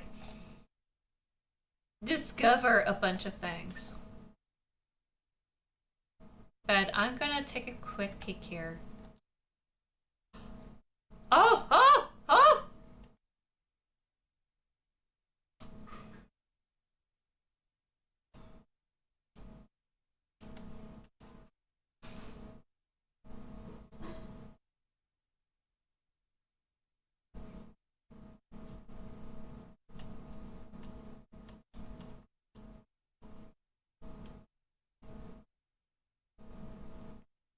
I don't know what I'm doing.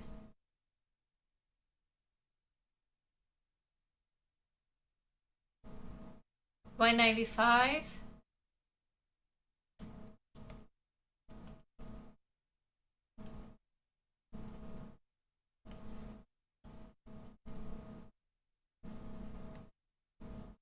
Okay. Okay, so... oh, no. I know it's radio, but like... I don't know why they're wanting those frequencies.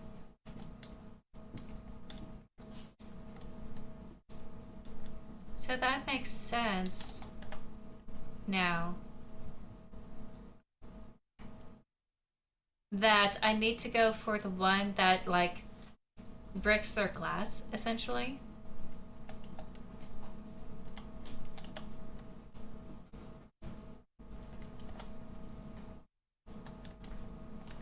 This is their private quarters.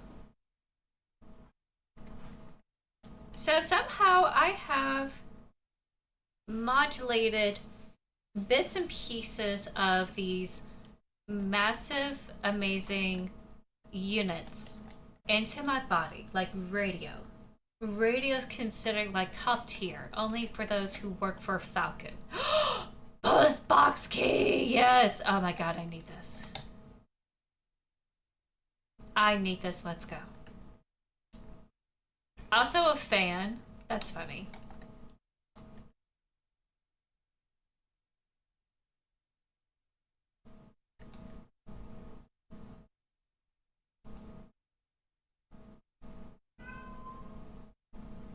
Hi!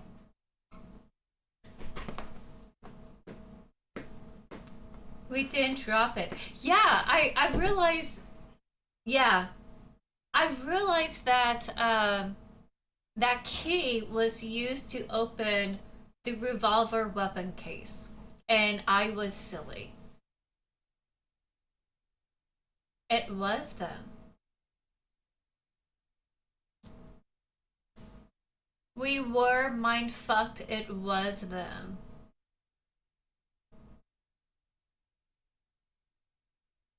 Do you think they're directing us?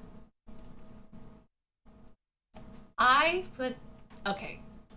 If a really hot mommy, like a colibri, is like directing my movements to like subvert Adler, I would so do it.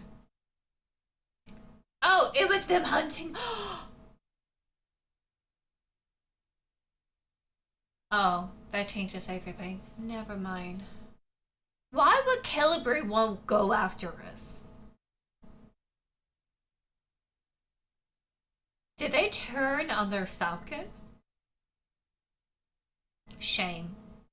Absolute shame. There's one thing I want to do before I go, which is the Adler bedroom. And that is um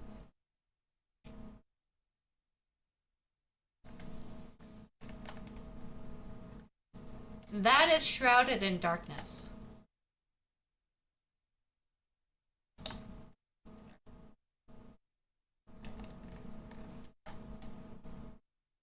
I think I went the wrong way. I did.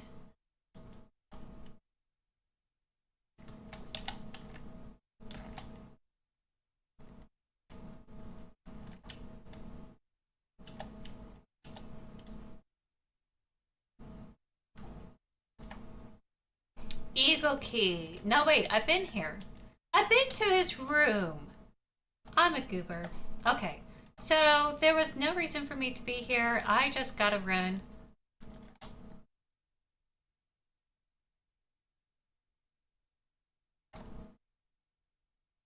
I messed up. Okay, so I got hurt for no reason. We need to save, which requires me to go up to the next floor. So let me go to that piano room again.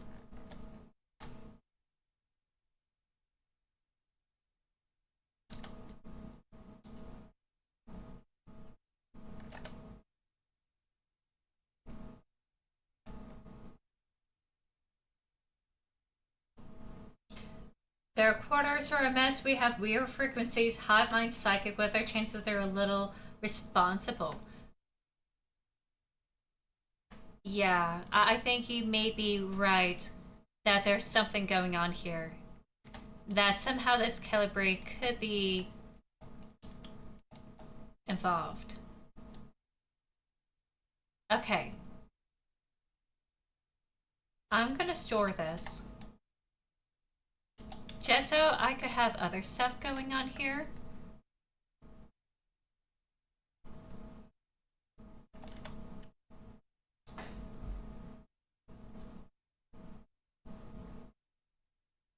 And I don't think it's this floor, right? Yeah, it's the one above. Okay, so we're following the breadcrumbs.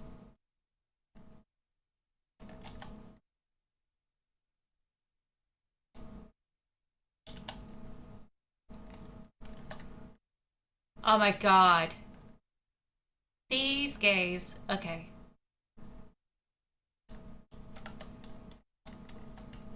Okay, I gotta go.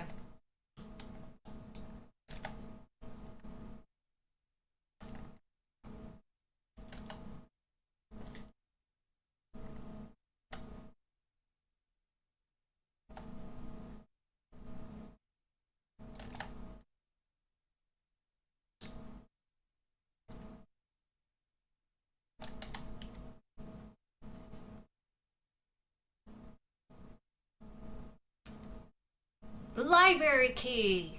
We're going to the library. Now I'm gonna go up. I'm gonna heal.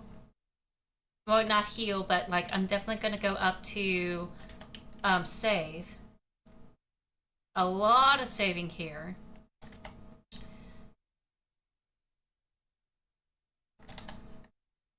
I also wonder who is observing me now that we may have two antagonists.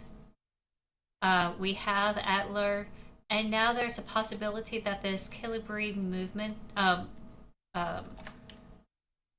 model could be also after us.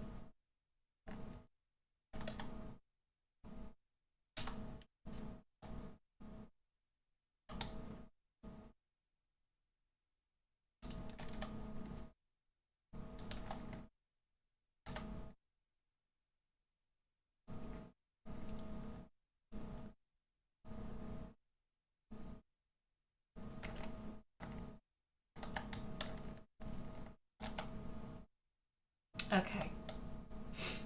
This revolver is beautiful. This is the library. Oh no, it's not. What did I just went into? Hold on. Oh wait, no, no, no, no, no. It was... Okay, so this is the top part of the floor. I actually did take them out. Okay, well, never mind. We might be 2 for 2.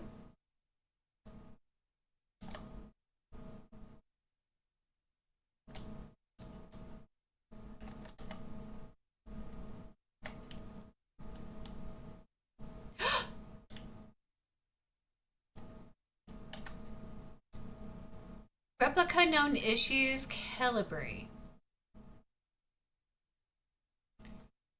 Great care should be given to Calibris. Their neural patterns are very unstable in their bioresonance module. Makes them very susceptible to influence from others. So we may have Adler influence them.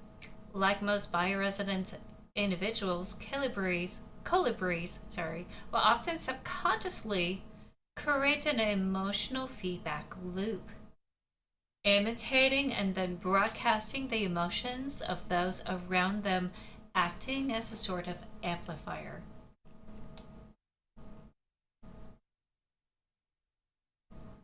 While they are trained to recognize and disengage this behavior, already unstable units can sometimes spiral into persona degradation.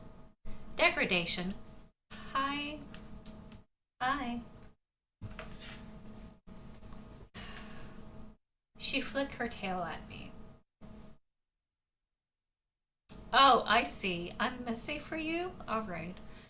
Due to their bioresonance connection, neural pattern development in Kilibris varies less than other modules.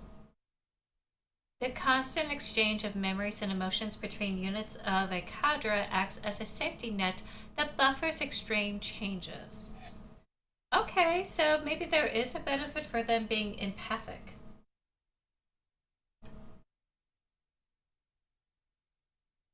Yeah. I don't think it's incompetence. I think it's just you can't help it. A psychic is going to psychic. And there's positives and there's negatives, especially if they are working line with a Falcon unit and they're just picking up what they're sensing. So that way, a Falcon unit doesn't have to say anything, they could feel it, and their subordinates will act on their direction. But if they are easily persuaded, like a hunter's anger issues, maybe, are to amplify Adler's need to take out the falcon, maybe. This ambition could also be an emotion. However, once a majority of units in a cadre degrade, they would drag remaining units down with them. Ooh. Because of this, it is important to decommission Calibri units instantly when they begin to degrade. For persona stabilization, Calibri should have access to a well-stocked library. We're in it. This is probably a Calibri.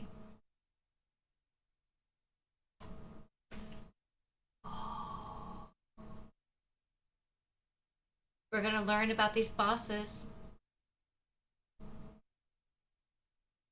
MNHR. We fought against this. This neural pattern is extremely stable. Little has been done to keep Minas happy. They get along well with most other models thanks to their sometimes submissive, sometimes motherly personality. Unlike other models, diary keeping is not mandatory for persona stabilization. Small stuffed animals?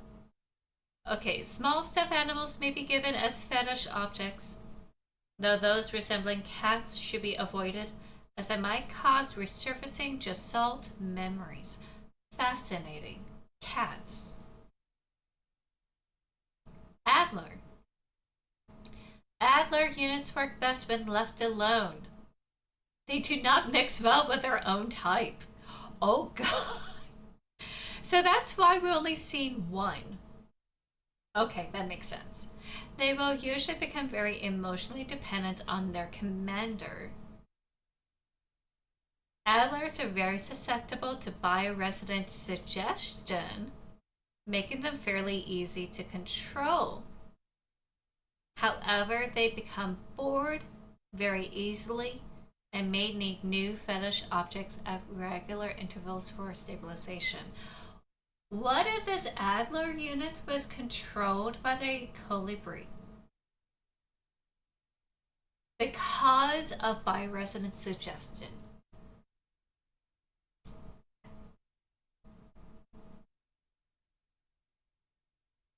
Okay, that's to deal with the archives. What if it's not his fault? What if this Calibri made him this way? A conspiracy, yeah. I love good conspiracies. It is a Calibri! Who are you? You're not one of our staff? The others, they changed. We no longer sing in unison. I used to be able to see into their minds. We were as one. Together, we guided them all. But now, I can't understand their thoughts anymore. So it's not this one. So maybe it's someone else directing this Adler unit. And it's not her. Okay, so we could scratch this off of our list. It's not her. She's the innocent party. It may be a different Calibri. Who is the traitor? The second is too susceptible to be the head. True. I'm surprised she made it. I've never been so alone before. They're still together, and I am here, outside. And they won't let me in. Now, she's probably talking about don't let me in as in the psychic way. I cannot stand their song anymore. This is the only place where I don't have to hear them. This is the only place I'm safe. Yeah, I'm glad you're here. I can't go on like this. I wish I had become like the others too. At least then, I wouldn't be alone. You can come with me. I hate this. Okay, that's all. That's all we have. Oh my god, Queen.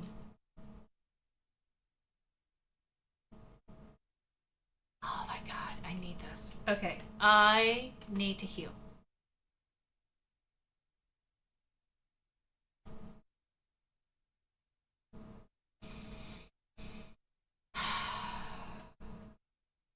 I suspect it's a different colibri driving Adler.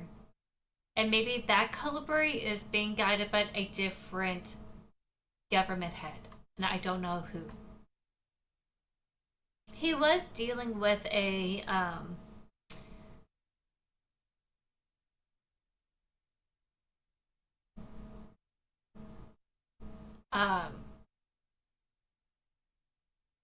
with a resistance, essentially. Sarah Penske 2-3 alignment error, use manual controls. Oh. Oh, I see. It's a puzzle.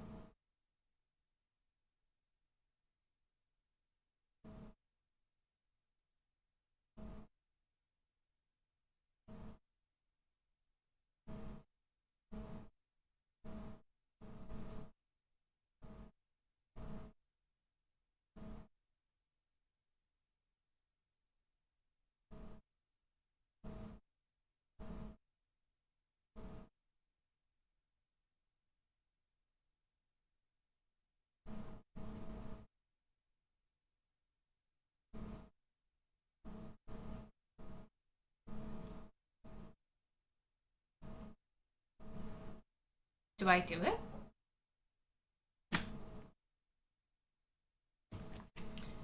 Hold on, did I do this right?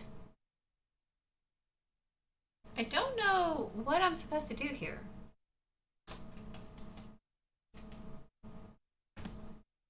Sasha, I can't see.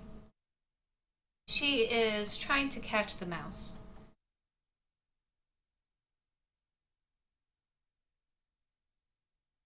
Am I trying to get a particular book? I thought I'm supposed to be here.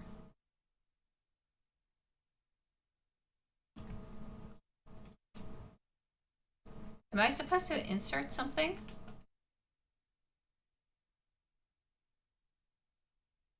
Or am I supposed to fetch something?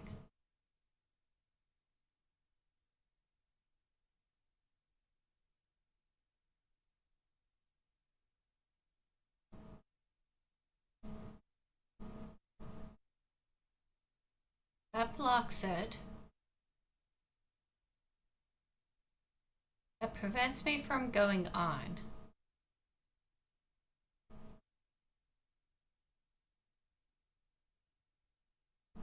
Am I supposed to get something?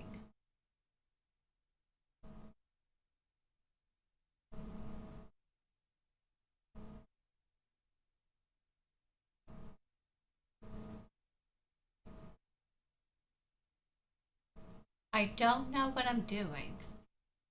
Why am I here? Why this library? I got the library key. There's a star map.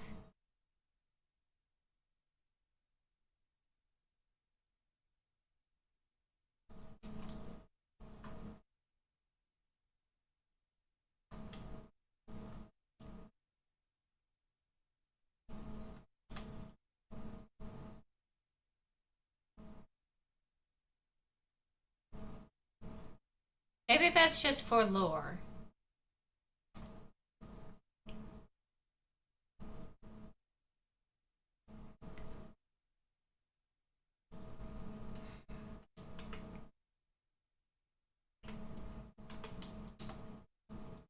Okay, I don't know what it's for.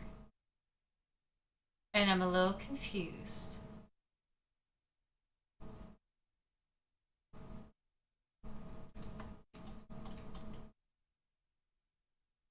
I don't know if it's in the star dorm.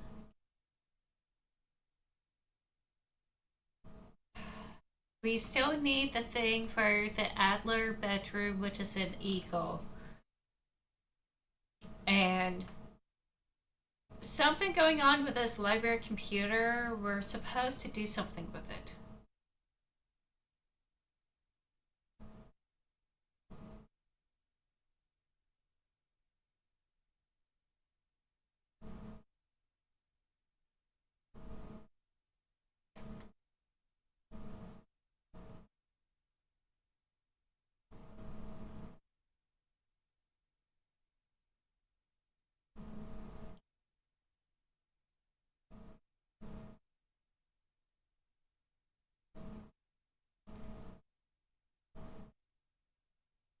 Oh! Oh, okay, I figured it out. Pick up Astrolab. Okay.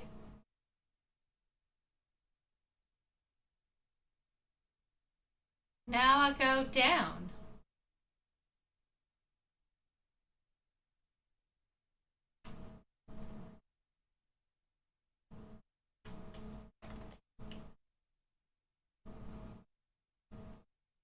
Strange clockwork-like dial mechanism with the astronomical symbols in the front.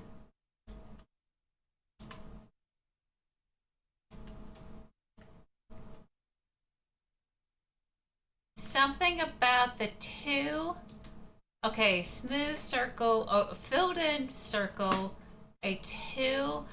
It's the posters. When these particular planets align at the top, we press the center. So we got full circle that's colored in, um, two dashes, vertical dashes, and a um, empty moon. So let me go back up here and go for. Okay, so Veneta is the middle.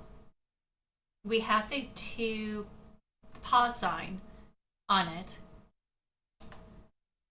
Rod front. Okay, so rod front Veneta. Rod front Veneta.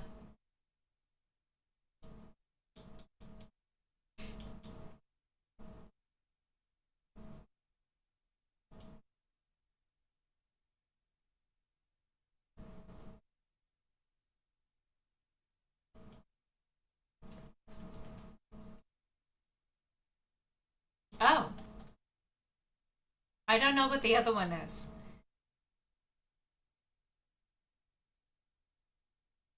Surely I've seen it.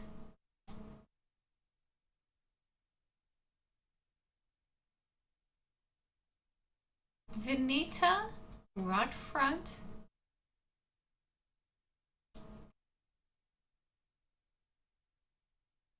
It's not cat set. Rod front, Veneta.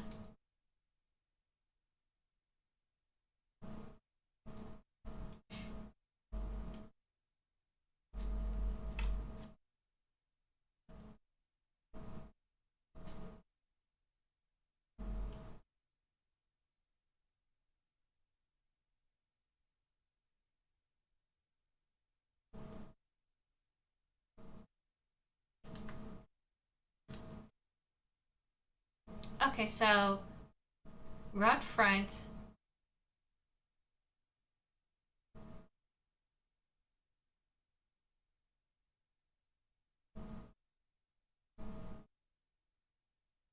There's Veneta. Veneta's not aligned yet. Can't be cat says.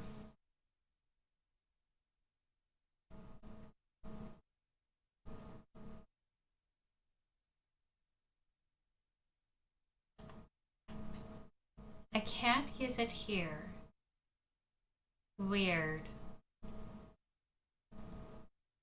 So I wonder if I should wait for all of them to like come together. And I'm assuming Headmat or Ling.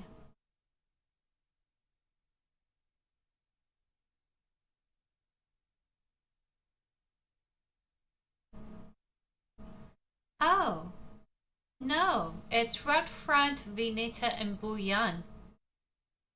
Because Vinita is in the middle.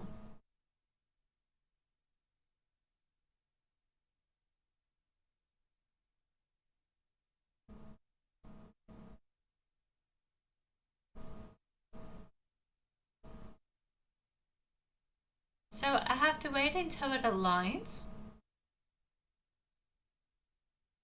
That's going to be a while. And rod front is not aligned.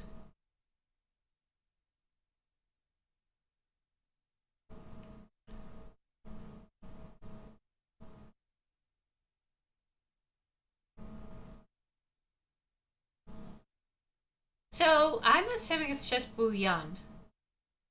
It's rod front, Vinita, and bouillon. So what are we doing with this?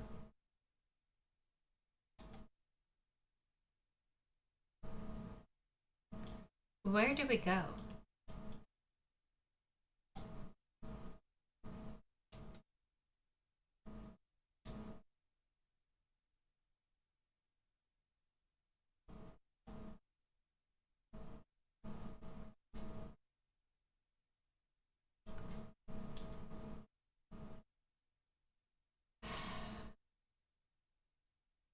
I'm gonna need to go to a place where I could heal, not heal, but like save.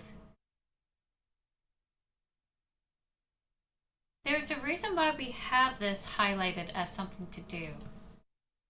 And I don't know.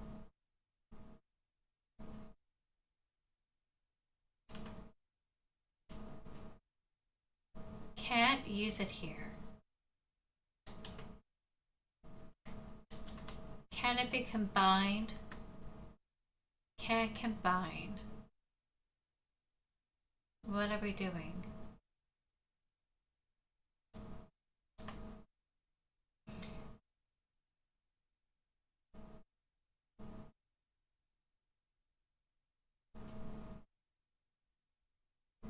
It looks like it might line up.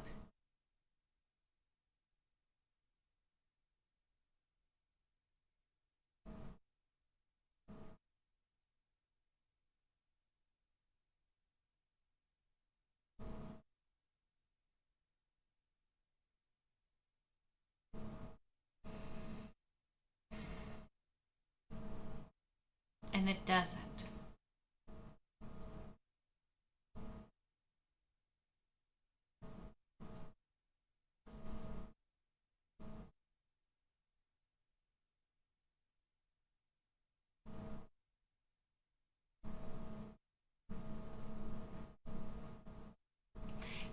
If y'all know what I need to do next, without spoilers, let me know what the Astrolab is for. I feel like it should be with this, but I don't know. Because it's not like letting me click in a pattern.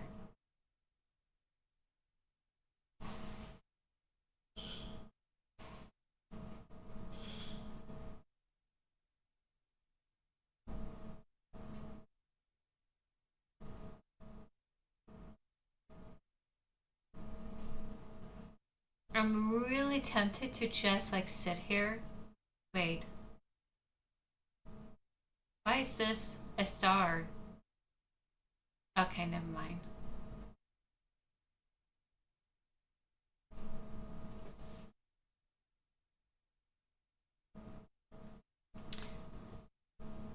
Clockwork like dial mechanism with the astro symbols.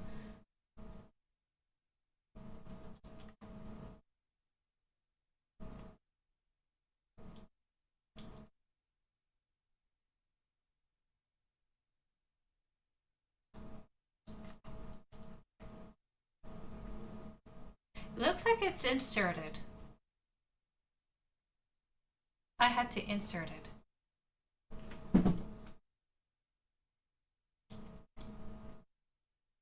Where do I insert?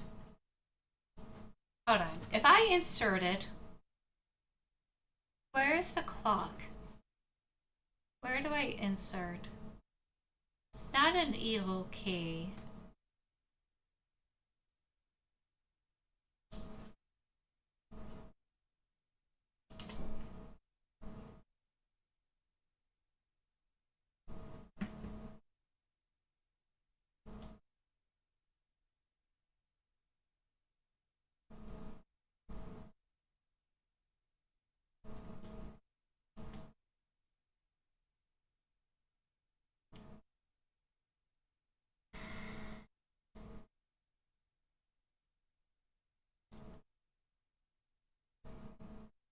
I am stumped.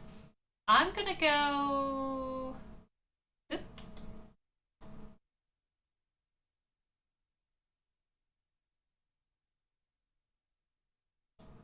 Look at everything else. See, there's something I miss. Because I wonder if I ever go back up here.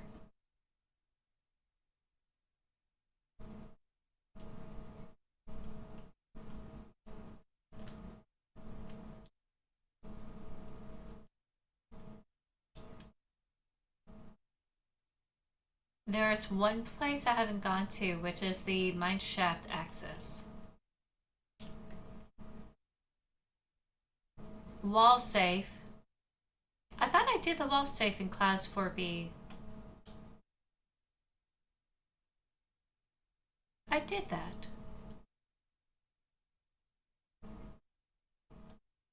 I did that already. That should not be highlighted. I don't know. I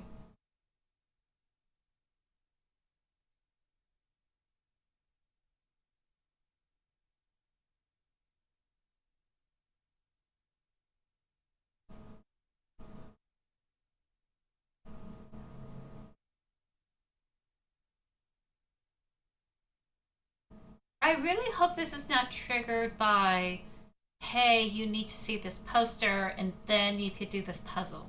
I really hope that's not the case. Alright, let me see if there's anything I need to do here.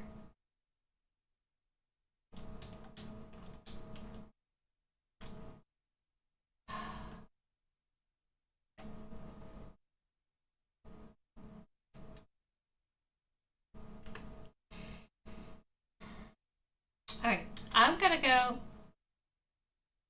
Oop. Oh well, I'm just gonna go. I'm gonna go up and save.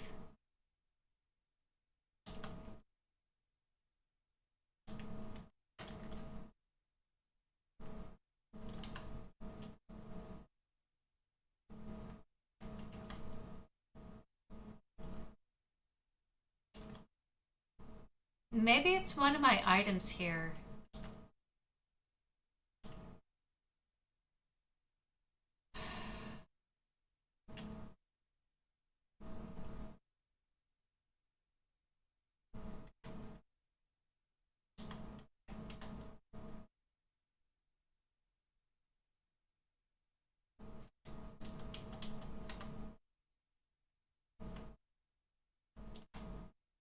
Okay, at least I got that, and I gotta think.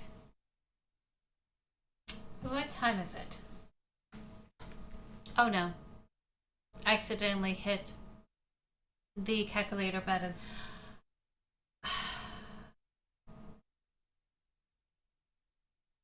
Are you gonna be mad at me if I look this up? If anyone knew. If y'all knew what to do with this astrolab, I would like to hear it. Because I was in that astrology room and it's not working for me. So I don't know what to do. I'm stuck. Otherwise, if y'all don't know, I'm gonna look it up.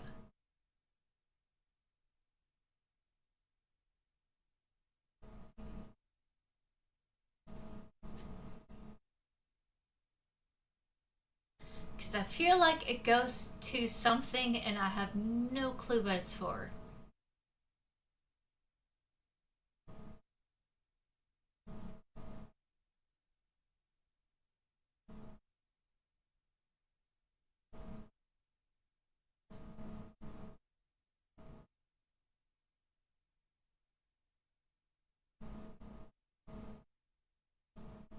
I'm gonna take a quick bathroom break. And then, I don't know, maybe something will come to me. Gonna be right back. Gonna take a bathroom break.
got it. You can do it. There you go.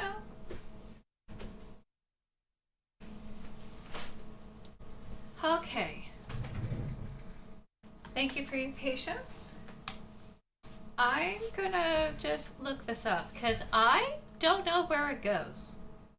And I don't know what to do with it. I know it's a clue. It looks like I could insert it in something. I just don't know where. And I tried clicking on the orrery and it doesn't work. So I hope y'all forgive me, but I'm gonna look this up. At least this astrolab. And just figure things out.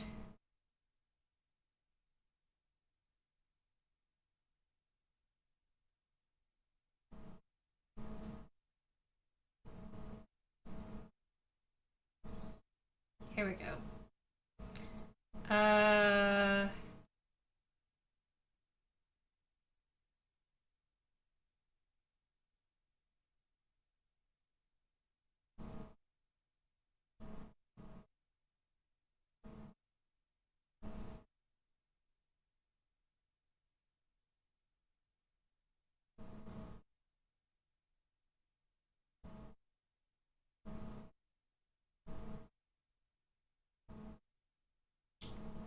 I'm trying to go through this wiki. And, okay, there we go.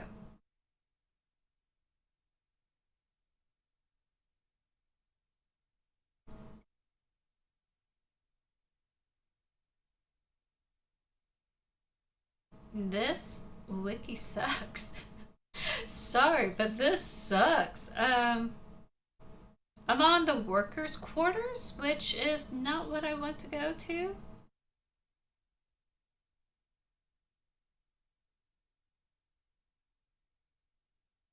Uh,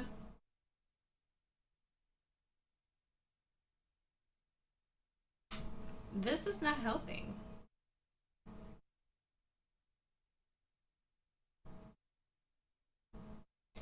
Am I in the workers' quarters? Wait, I did pick that up. To go to. How do I move through this?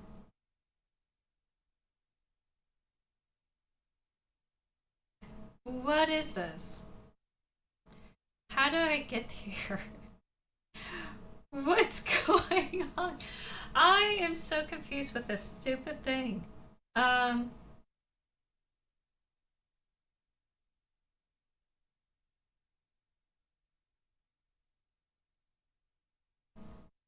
uh, Astrolab.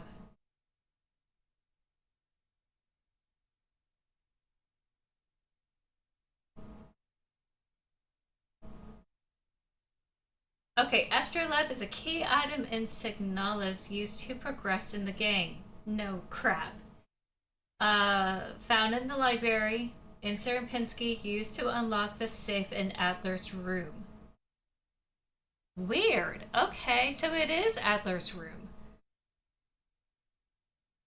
So, okay, Rot Front, Venita, and Bouillon. Where's his room?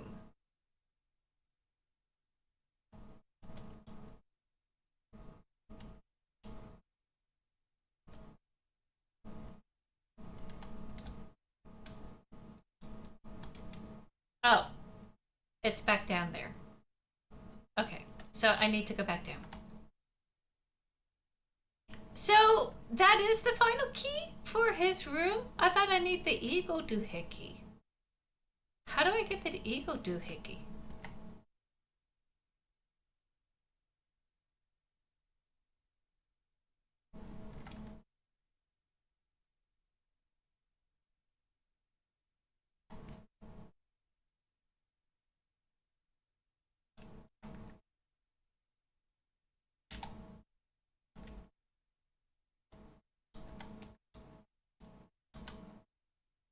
Eagle key required. Huh?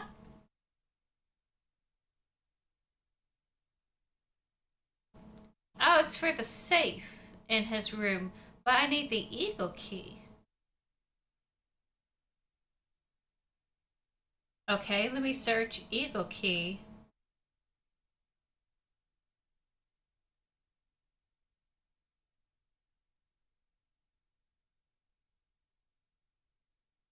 Oh, this is part 6.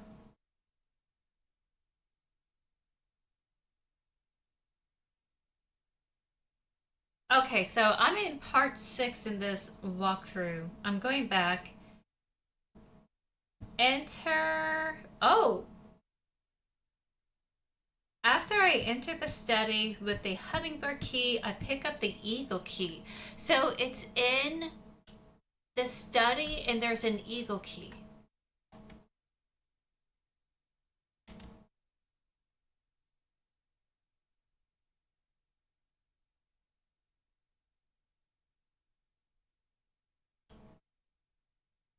I missed it.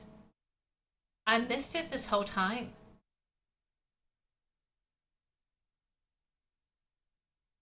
Okay, so whoopsie.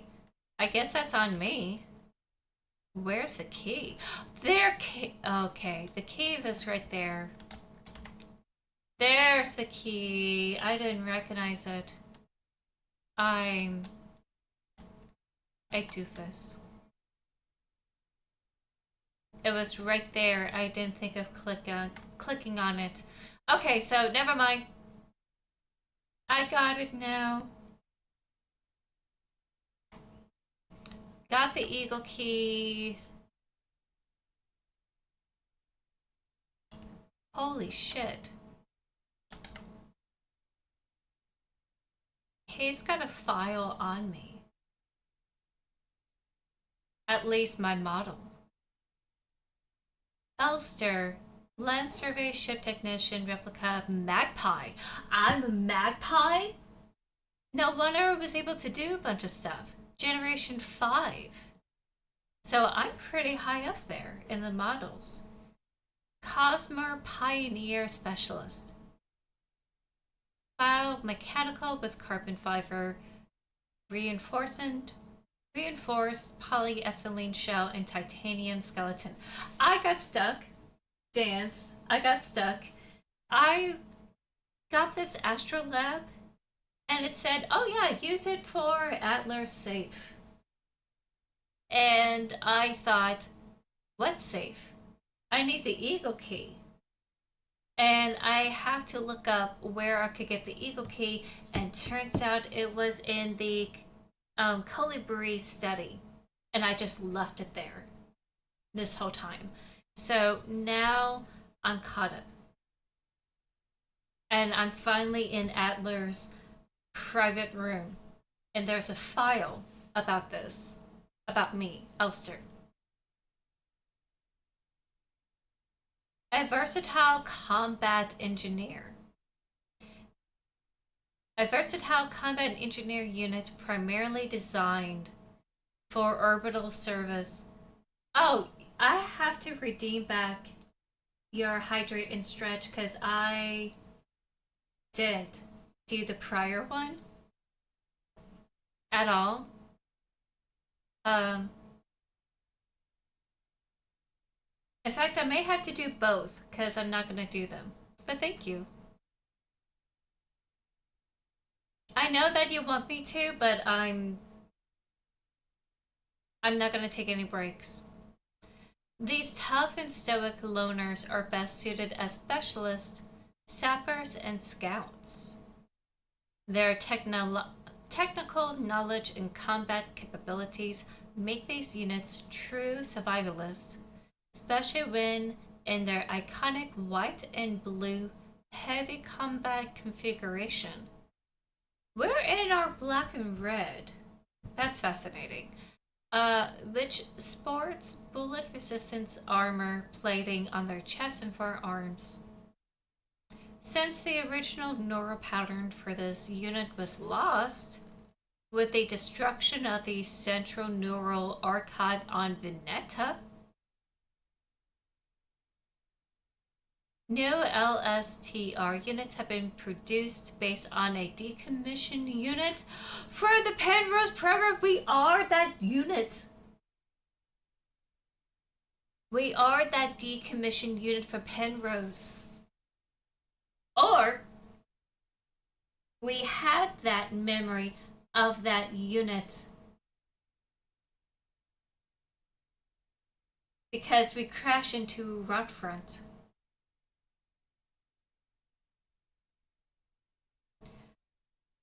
Oh my god. So, maybe that. Okay, I'm jumping to a lot of conclusions.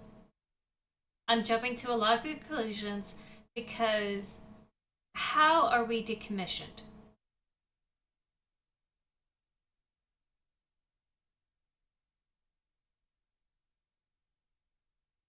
So, my theory now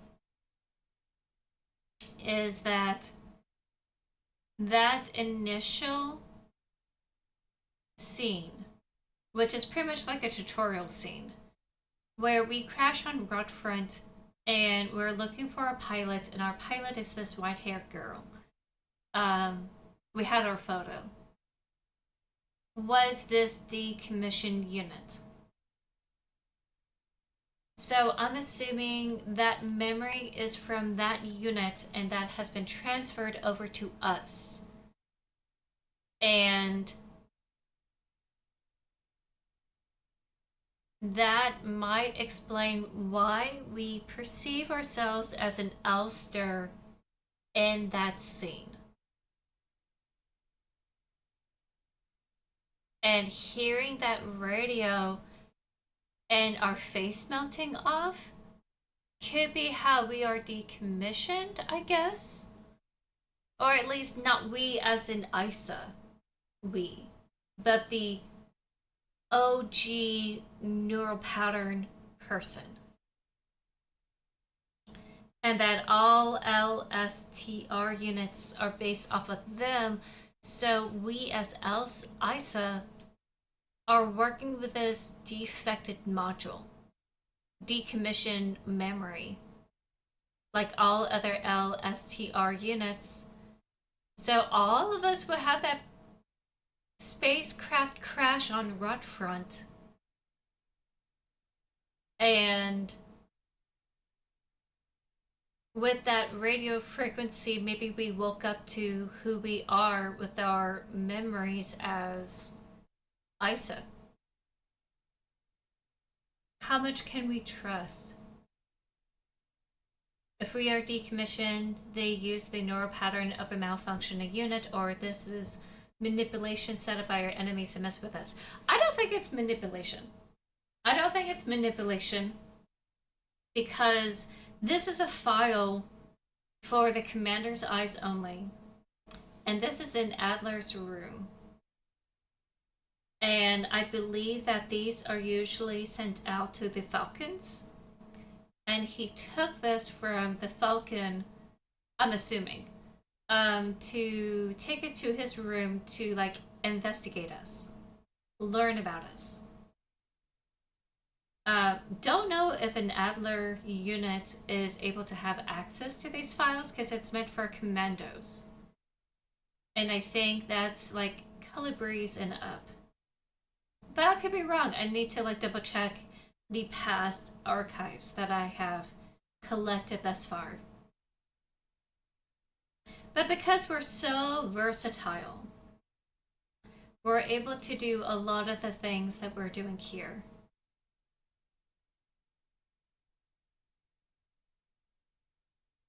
But this kind of helps explain about that memory. Now that I know it's probably a memory of this base unit. So there's like three memories, three lines of memories we're dealing with. We're dealing with the L star basic neural pattern for the unit, which is the crash that happened at Rotfront that was decommissioned for the Penrose program. I'm assuming that's what it is. I could be wrong. There's a lot of assumptions I'm making here. We have memories as ourselves as Isa, Isa who was hurt by Adler, Isa who was dealing with Erica. We have memories of ourselves as Isa, which I still think of ourselves as a self insert with anything dealing with the Erica memories, which is the third stream of consciousness memory set we're dealing with. At least this helps me figure out what that beginning sequence is. And I feel like now this is not a flashback. The ice planet was a flashback because we had been harmed in this facility and we came back. Every single time we had something catastrophic done to us that is severe, plot wise, we have a major flashback. And except for two instances. And that's probably when Adler did something to us.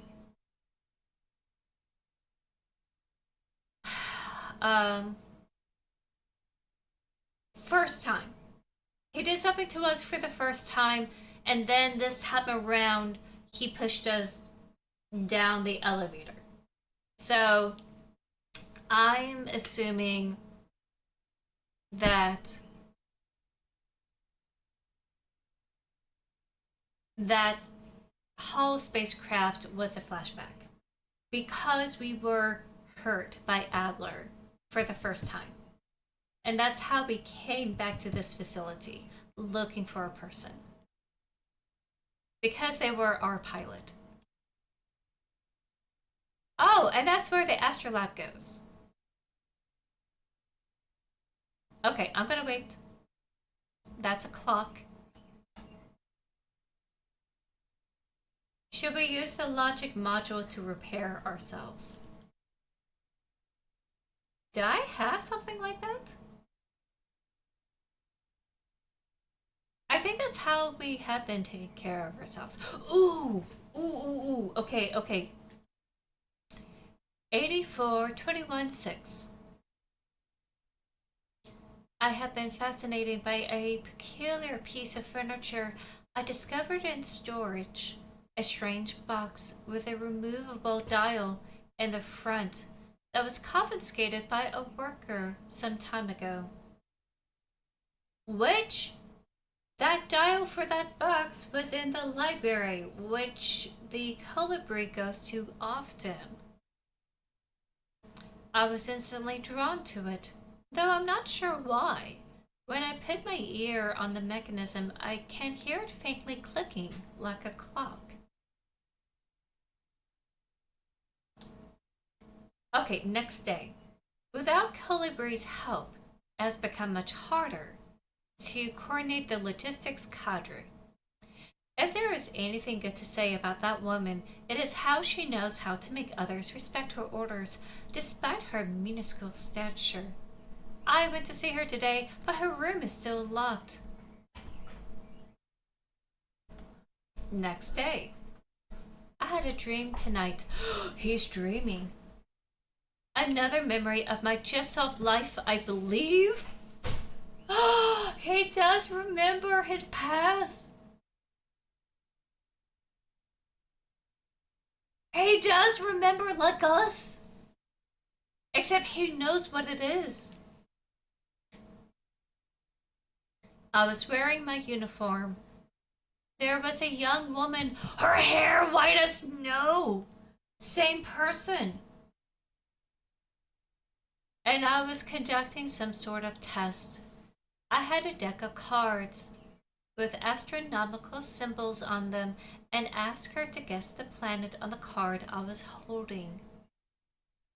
He was a teacher. He taught her, this Erica,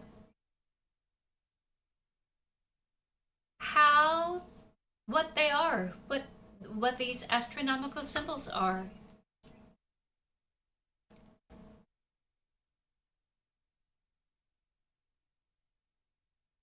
involved? I was playing with that mechanical lock box again, of which I am now sure is some kind of astronomical calendar, when I suddenly remembered a conversation I had with another replica when I was inspecting the mining site. However, it was clearly a model I have never seen before, some type of engineer with an orange chest piece. Oh, it's a replica with an orange chest piece. In my memory, she was just another member of our staff, but no such replica has ever stationed on Serpensky.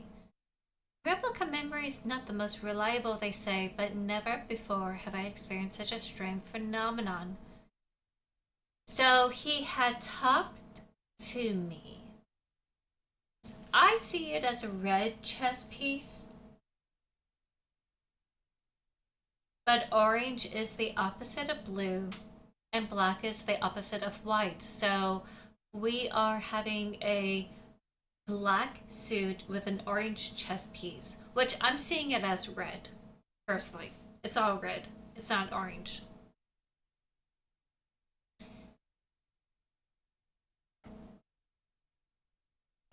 A. So there was 2989A. So maybe this is how they do their tens. A little enigma of that box could only distract me from the chaos around me for so long. All the box contained was a small notebook, of which all pages turned out to be blank. It has been miserable since our beloved commander has fallen ill. I long for her stern guidance, that overwhelming authority in which she bathes a room. She has fallen ill, and she went to sleep. So maybe she's not involved at all? Maybe someone after she fell asleep put it in her arms? And maybe that's the Colibri unit?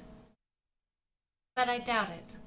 There's someone else. Someone is laying down these puzzles for me to find while I'm trying to look for my partner. And it could be my partner setting this up, but I just don't know. I don't know who's the guiding hand with these puzzles. I used to think it's the Resistance, but now I don't know anymore. Or maybe at least the Falcon, the commander, probably wasn't involved. Probably it's a neutral party. B. More sick, making my work ever harder. How are we meant to shoulder this workload with no reinforcements?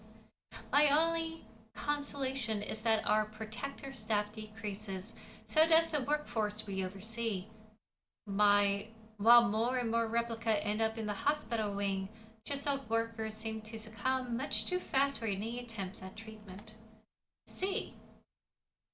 Another diary filled for no benefit but my own satisfaction. I have not ordered a new one yet, since I spent my saved ration marks on that marvelous looking fountain pen, but I guess I'll make use of that notebook. So the rest of it is in here. And he's one of those units that requires note taking.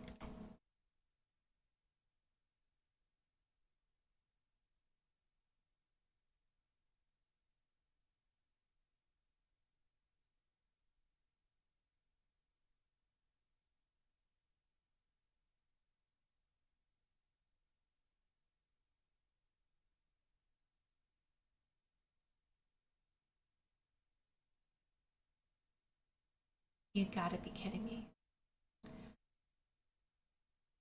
Oh my god, so this is based on the position with that star. That star is our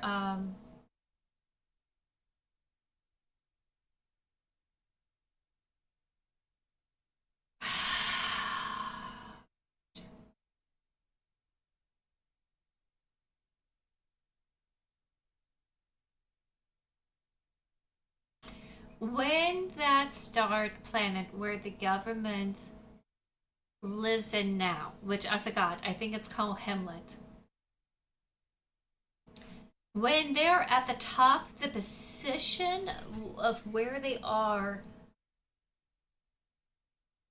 um, that's how I'm gonna open this. So I need to go back to the ossuary and I need to use that eye. So I need to go back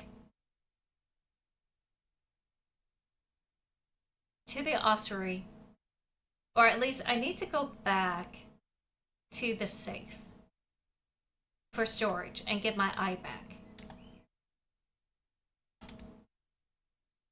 Because there's the ossuary or star map. I need to go up. The cards.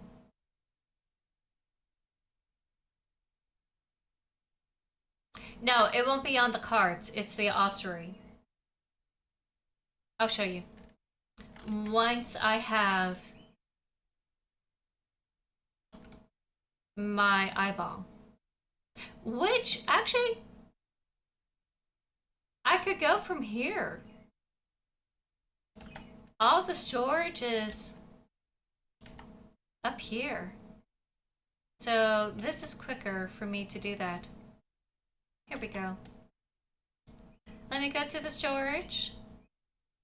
Here. Oop.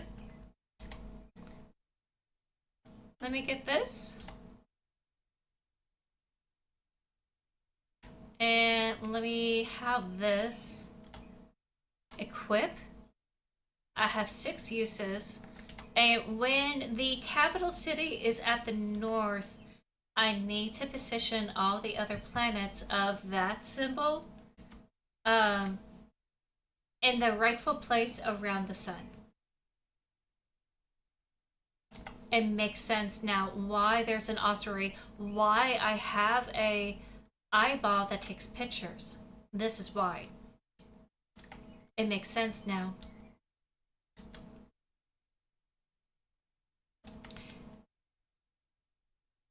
What's scary is that I don't know if it's bouillon.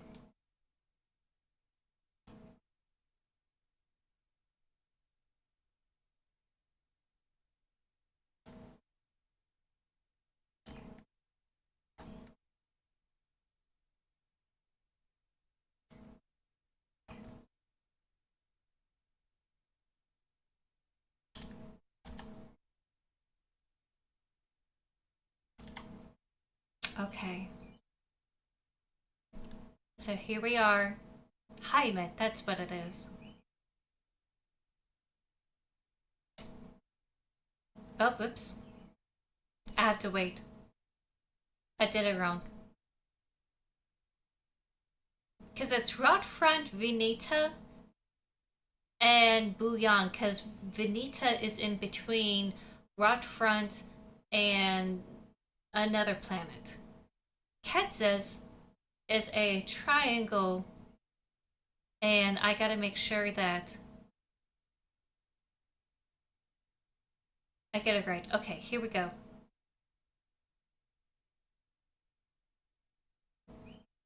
There we are. Now I got it.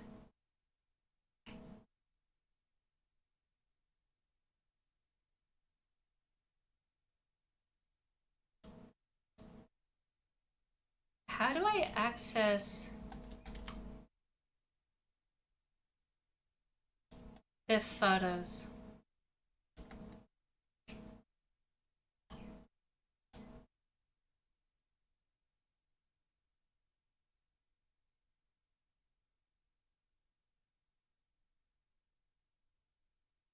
I just realized I don't know how to access it.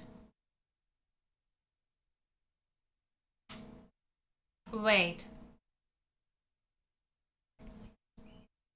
How do I access the photos?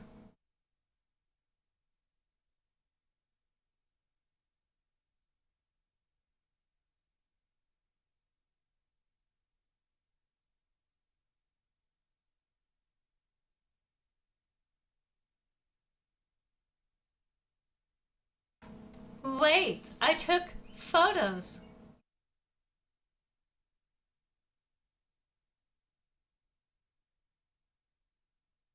Oh, wait. Maybe there's a way of going back. Okay, maybe if I use the eye again, I'll have that memory.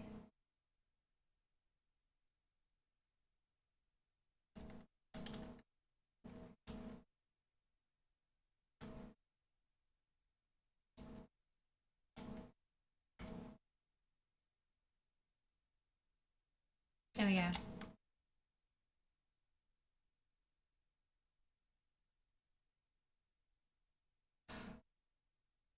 Hold on. This is a little clunky.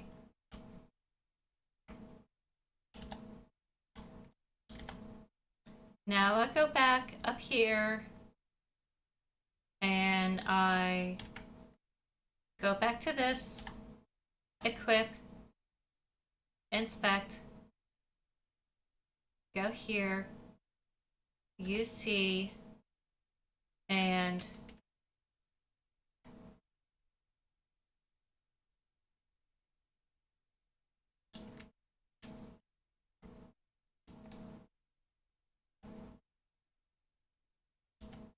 okay. So Vinita and Bouillon are opposite areas.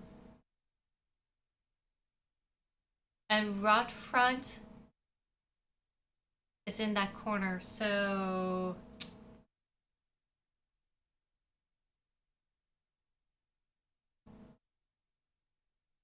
one space to the left for Vinita, and from the bottom, maybe one or two. Rot Front is kind of in the middle, bottom left quadrant.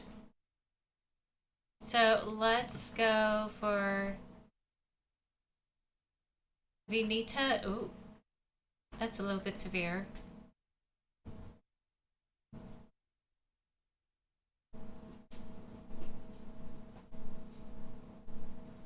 It worked! I got his key card, which allows me to go up the mine shaft. Shrine Diary. D. A continuation of that day, I think. I started yet another new diary. How time flies. The work is dull and monotonous. I can't speak, I'm sorry. As ever in Serpensky, but a bright light illuminates my day. Today I was invited to a meeting by Commander Falk. She was as magnificent as ever. Another day passes. During my meeting with the commander today, I felt the strangest sensation of familiarity as I sat with her. Sadly, our meeting was interrupted by an unexpected power outage. I've been feeling strangely paranoid these days. Never before have I felt so strongly the sensation of deja vu as I have these past few days. When I checked the pages of my diary today, I noticed that for some inexplicable reason, I seem to have dated my previous entries with today's date. What an embarrassing mistake. Every day feels a bit like I've lived it before, and even stranger is the sensation that something is somehow just slightly out of place.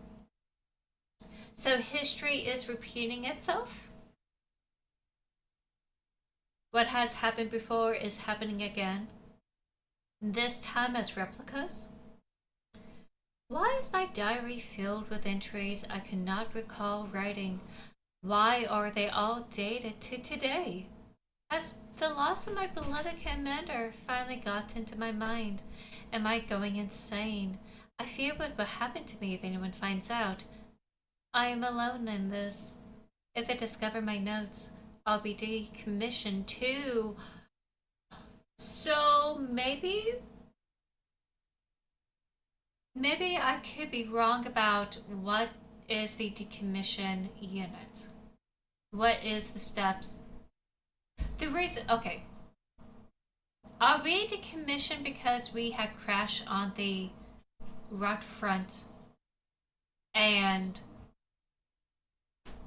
somehow our face melted, and thus that's how that unit, the LSTR unit, was decommissioned, that everyone is based on? Or is it decommissioned just like his fear of being decommissioned, where they normally will get rid of them when they become unstable, mentally unstable, maybe not physically unstable? Time loops. Yeah, I think it's like not necessarily like a sci-fi time loop, but like the idea of reincarnation, karma, in that kind of sense. At least that's what I'm taking it. I don't think it's an actual loop. I think that there's something part of him, because of that replica unit that he was talking to, probably me, unloaded some memories that triggered. I mean, meeting with my unit, myself, I think unlocked some memories, and thus the sensation of a loop, like a deja vu.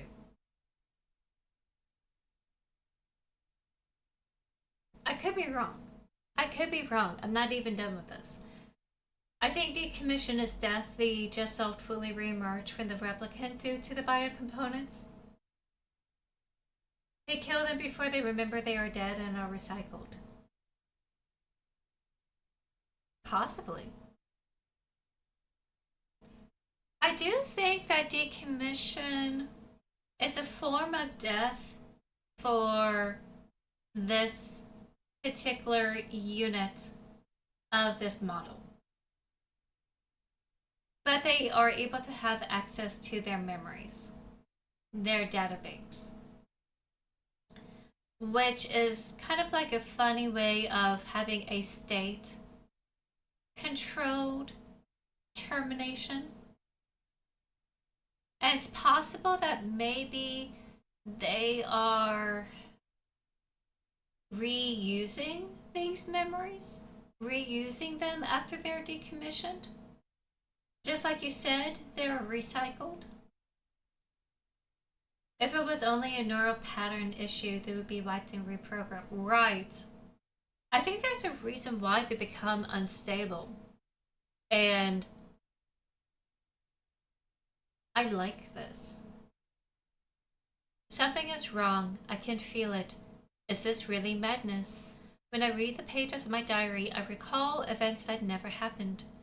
A yesterday that never was, yet it feels as real as the one I actually experienced. This cannot merely be a defect of my mind. It feels as though in this room I peer into another version of reality. How? I do not know. Perhaps I, too, have become sick like the others without realizing, but I will not succumb.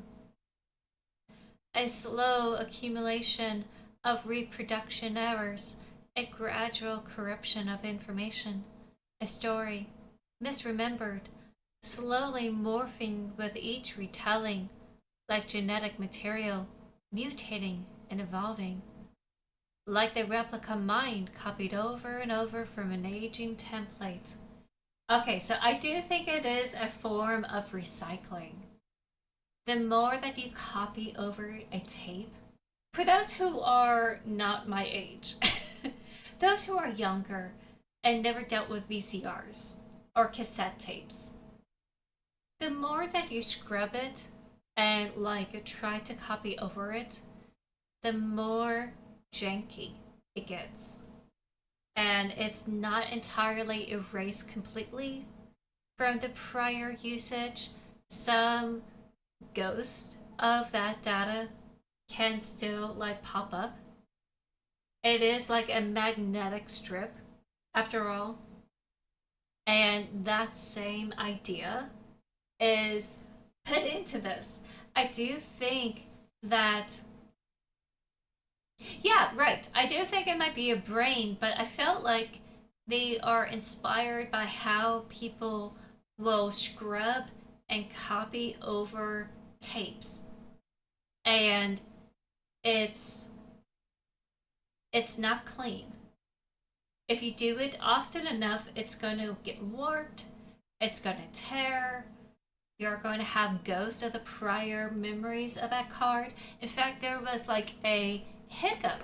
I was watching D-Tune's paranormal uh, detour show, and he was looking over the past footage of one of their live streams, and he was, I think, like looking at Kansas through this old handheld recorder, just so they could have this 90s feel, found footage kind of vibes. He was fooling around with this already used hand recorder. There was an old memory. He thought it was completely wiped, but there was an old memory that ghosted up there, and it looked like a graduation ceremony. Totally harmless. But the fact that it's supposed to be wiped completely and that came back, even though it's like a chip, kind of cool, kind of creepy. So I like this. That's what I'm thinking of when I'm looking, when I just read this, that this is like tape or like memory banks that has been wiped way too many times, and yet some memory, some recording is still ghosting through. Brain plasticity has its limits. True. I do think it's like the brain being like a tape where some ghosts are coming up. And I feel like I like what they're doing here because in stories, you want your villain to be suitable to the development of the protagonist. You want the villain to actually make sense when facing off your protagonist, your hero. And, well, I'm using hero here because I'm assuming she's a good person. Um, and there's got to be a bit of a mirror. You don't necessarily have to, but there's like a distorted reflection that usually happens when you analyze the protagonist to the villain. And the fact that they're suffering in a similar way is fascinating. Even if you scrub a brain through trauma, you can remember given. Right, exactly. Which is why some dementia presents have clear crystal. Yes, yes.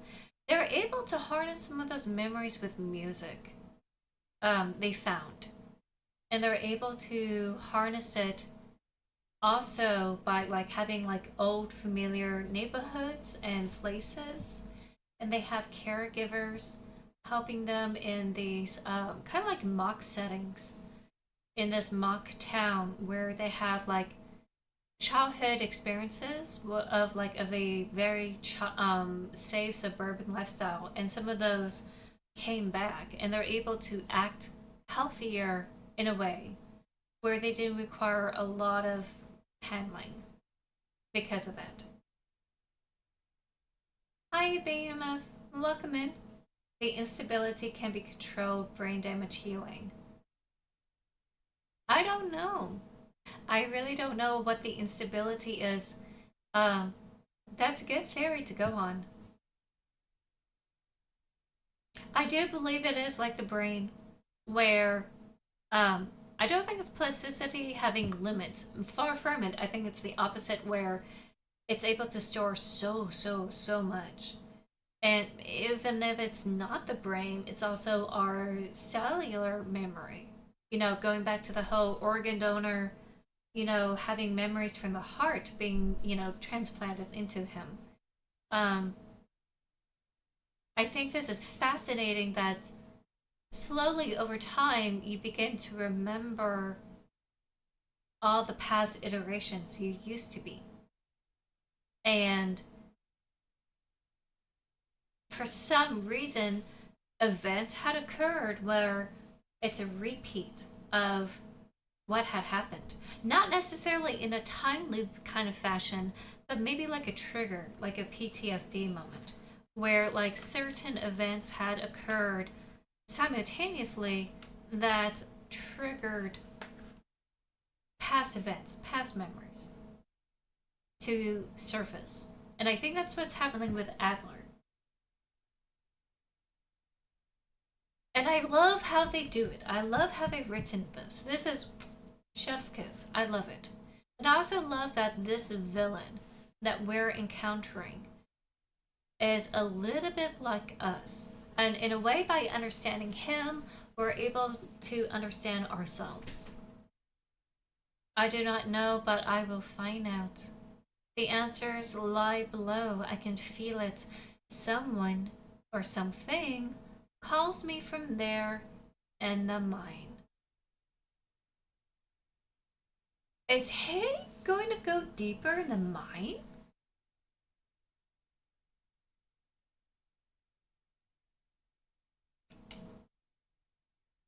Okay, we're going. Okay. I was under the assumption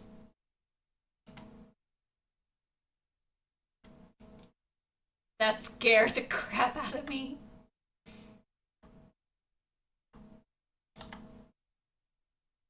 I was under the assumption that he's gonna stay upstairs. But now, I gotta go down.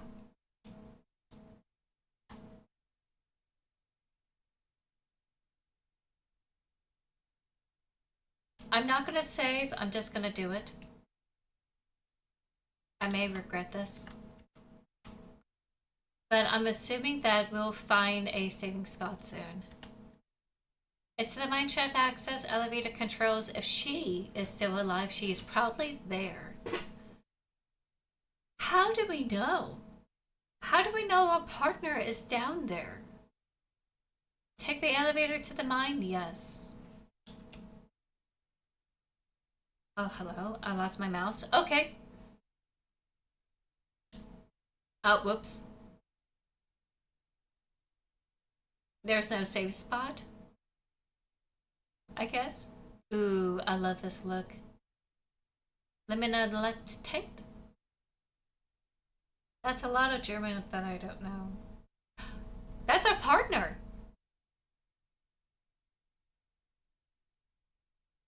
I know you're here.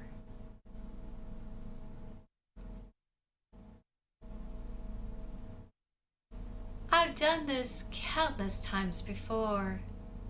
Wait, this could be Isa. This could be us. You don't belong here.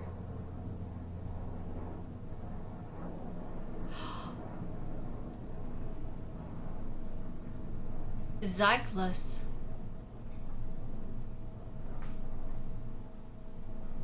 That's our partner, right?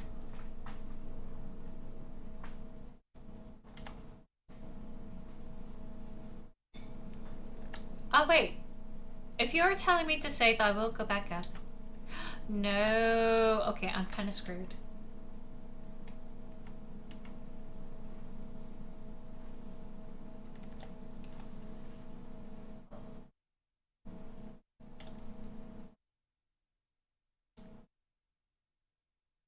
That goes that way. That goes that way. I'm gonna go this way.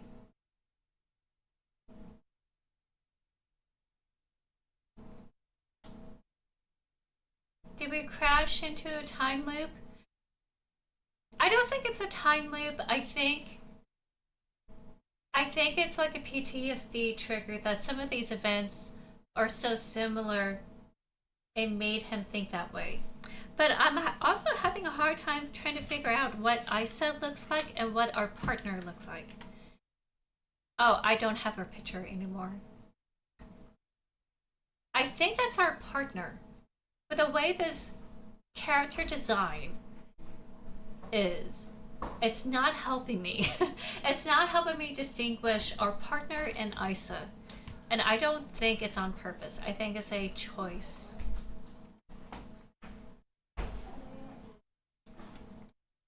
that goes on over there. I really, ooh. I really need to find stuff. High power mining lasers. They're too large and heavy for me to use. So we're gonna deal with someone who's gonna have that as a weapon, I guess.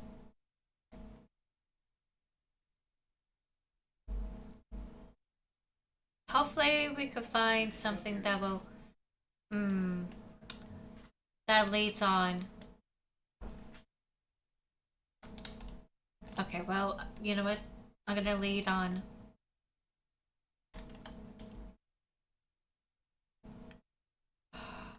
At least I could go back, but like...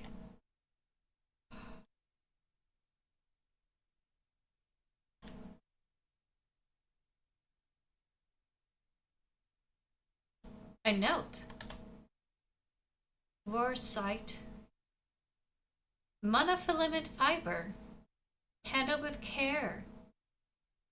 Risk of death. Monofiber will effortlessly cut through limbs and equipment in an instant.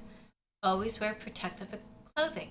Do not touch monofiber without proper protective gear. Only handle in brightly lit places. A spool is gone.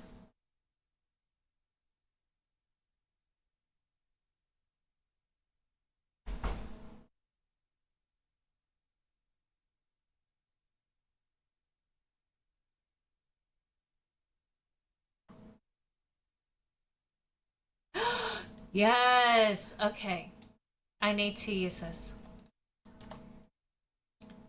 Oh, there's a picture of the MNHR. Mining, nuclear tech, high security replica, mina.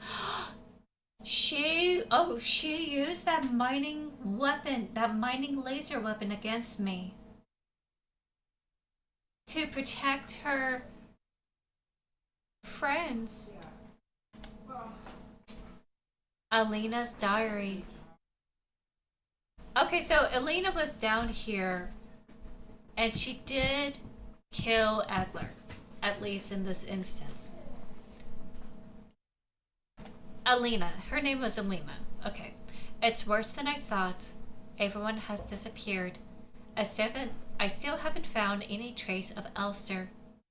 It's as if she had never been here. Something's wrong with the protectors. Those that are still around. A guard spotted me earlier sneaking out of the medical wing, and she let out a monstrous scream as she chased after me. When I looked back, I saw her face, and now I can't forget. It looked like she's been in some horrible accident. So this virus had happened, and our just sold officer is fine.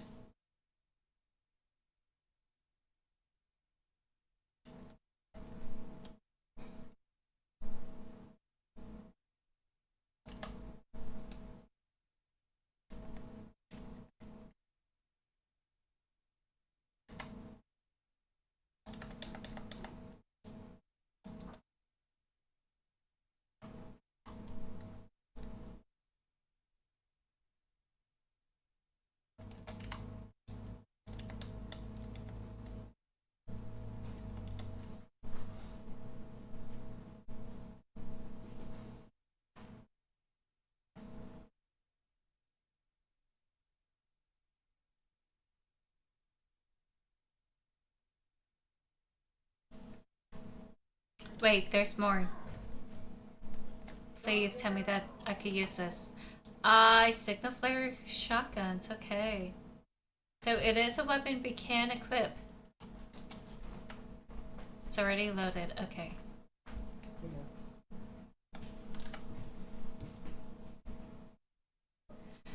I am gonna stop here. That is insightful.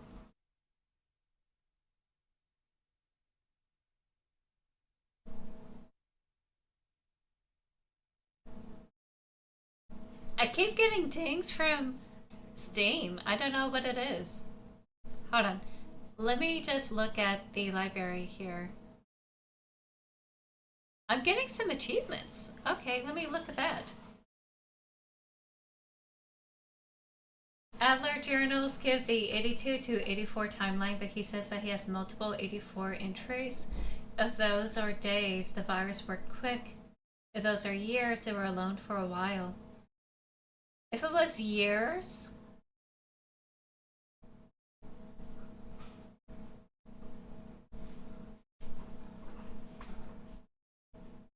I have to look at the timestamp. Let's see. Oh, I got the liminally tagged. Perhaps this is hell achievement.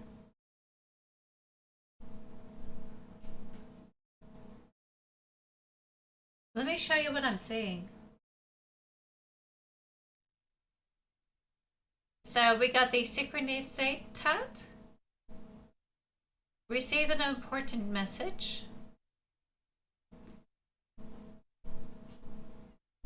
Sure, Asana Mefeller. That's me dying.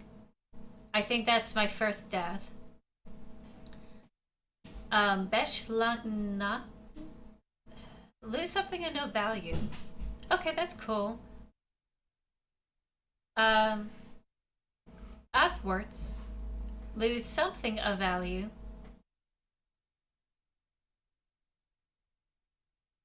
Oh, lose as in store, I guess.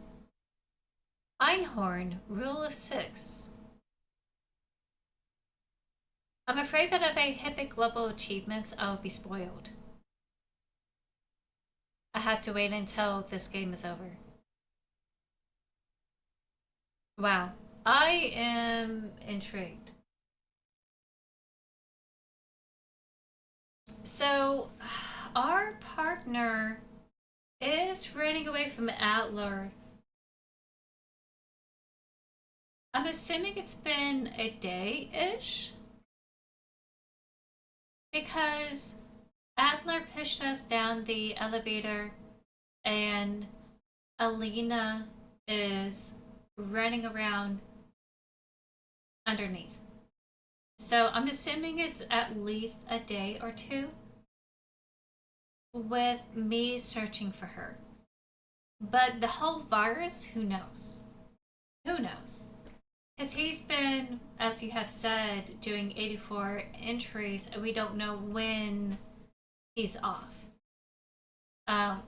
That's something I'm not going to speculate too much on, because I don't have enough evidence to like figure out how long the virus is.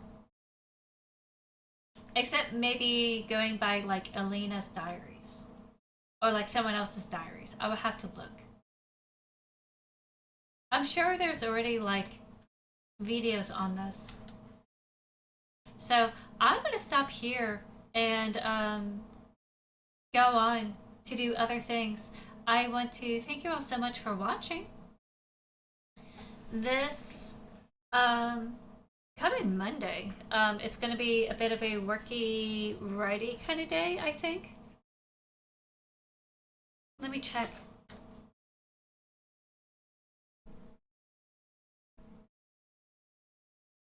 Right.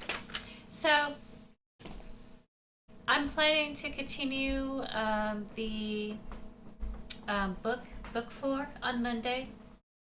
Feel free to like hop in, poke around, and like ask me questions, chit chat with me. Oh my God, we had ads. Welcome back everyone for the ads. I'm gonna end the stream. Monday, I'm gonna be writing in my book. If you want to hop in and say hi and do whatever y'all want to do, that's totally cool. Wednesday, tarot. Friday, Saturday, once again, gaming. So, see you all later. Have a wonderful weekend, and I'll see you next time. Bye!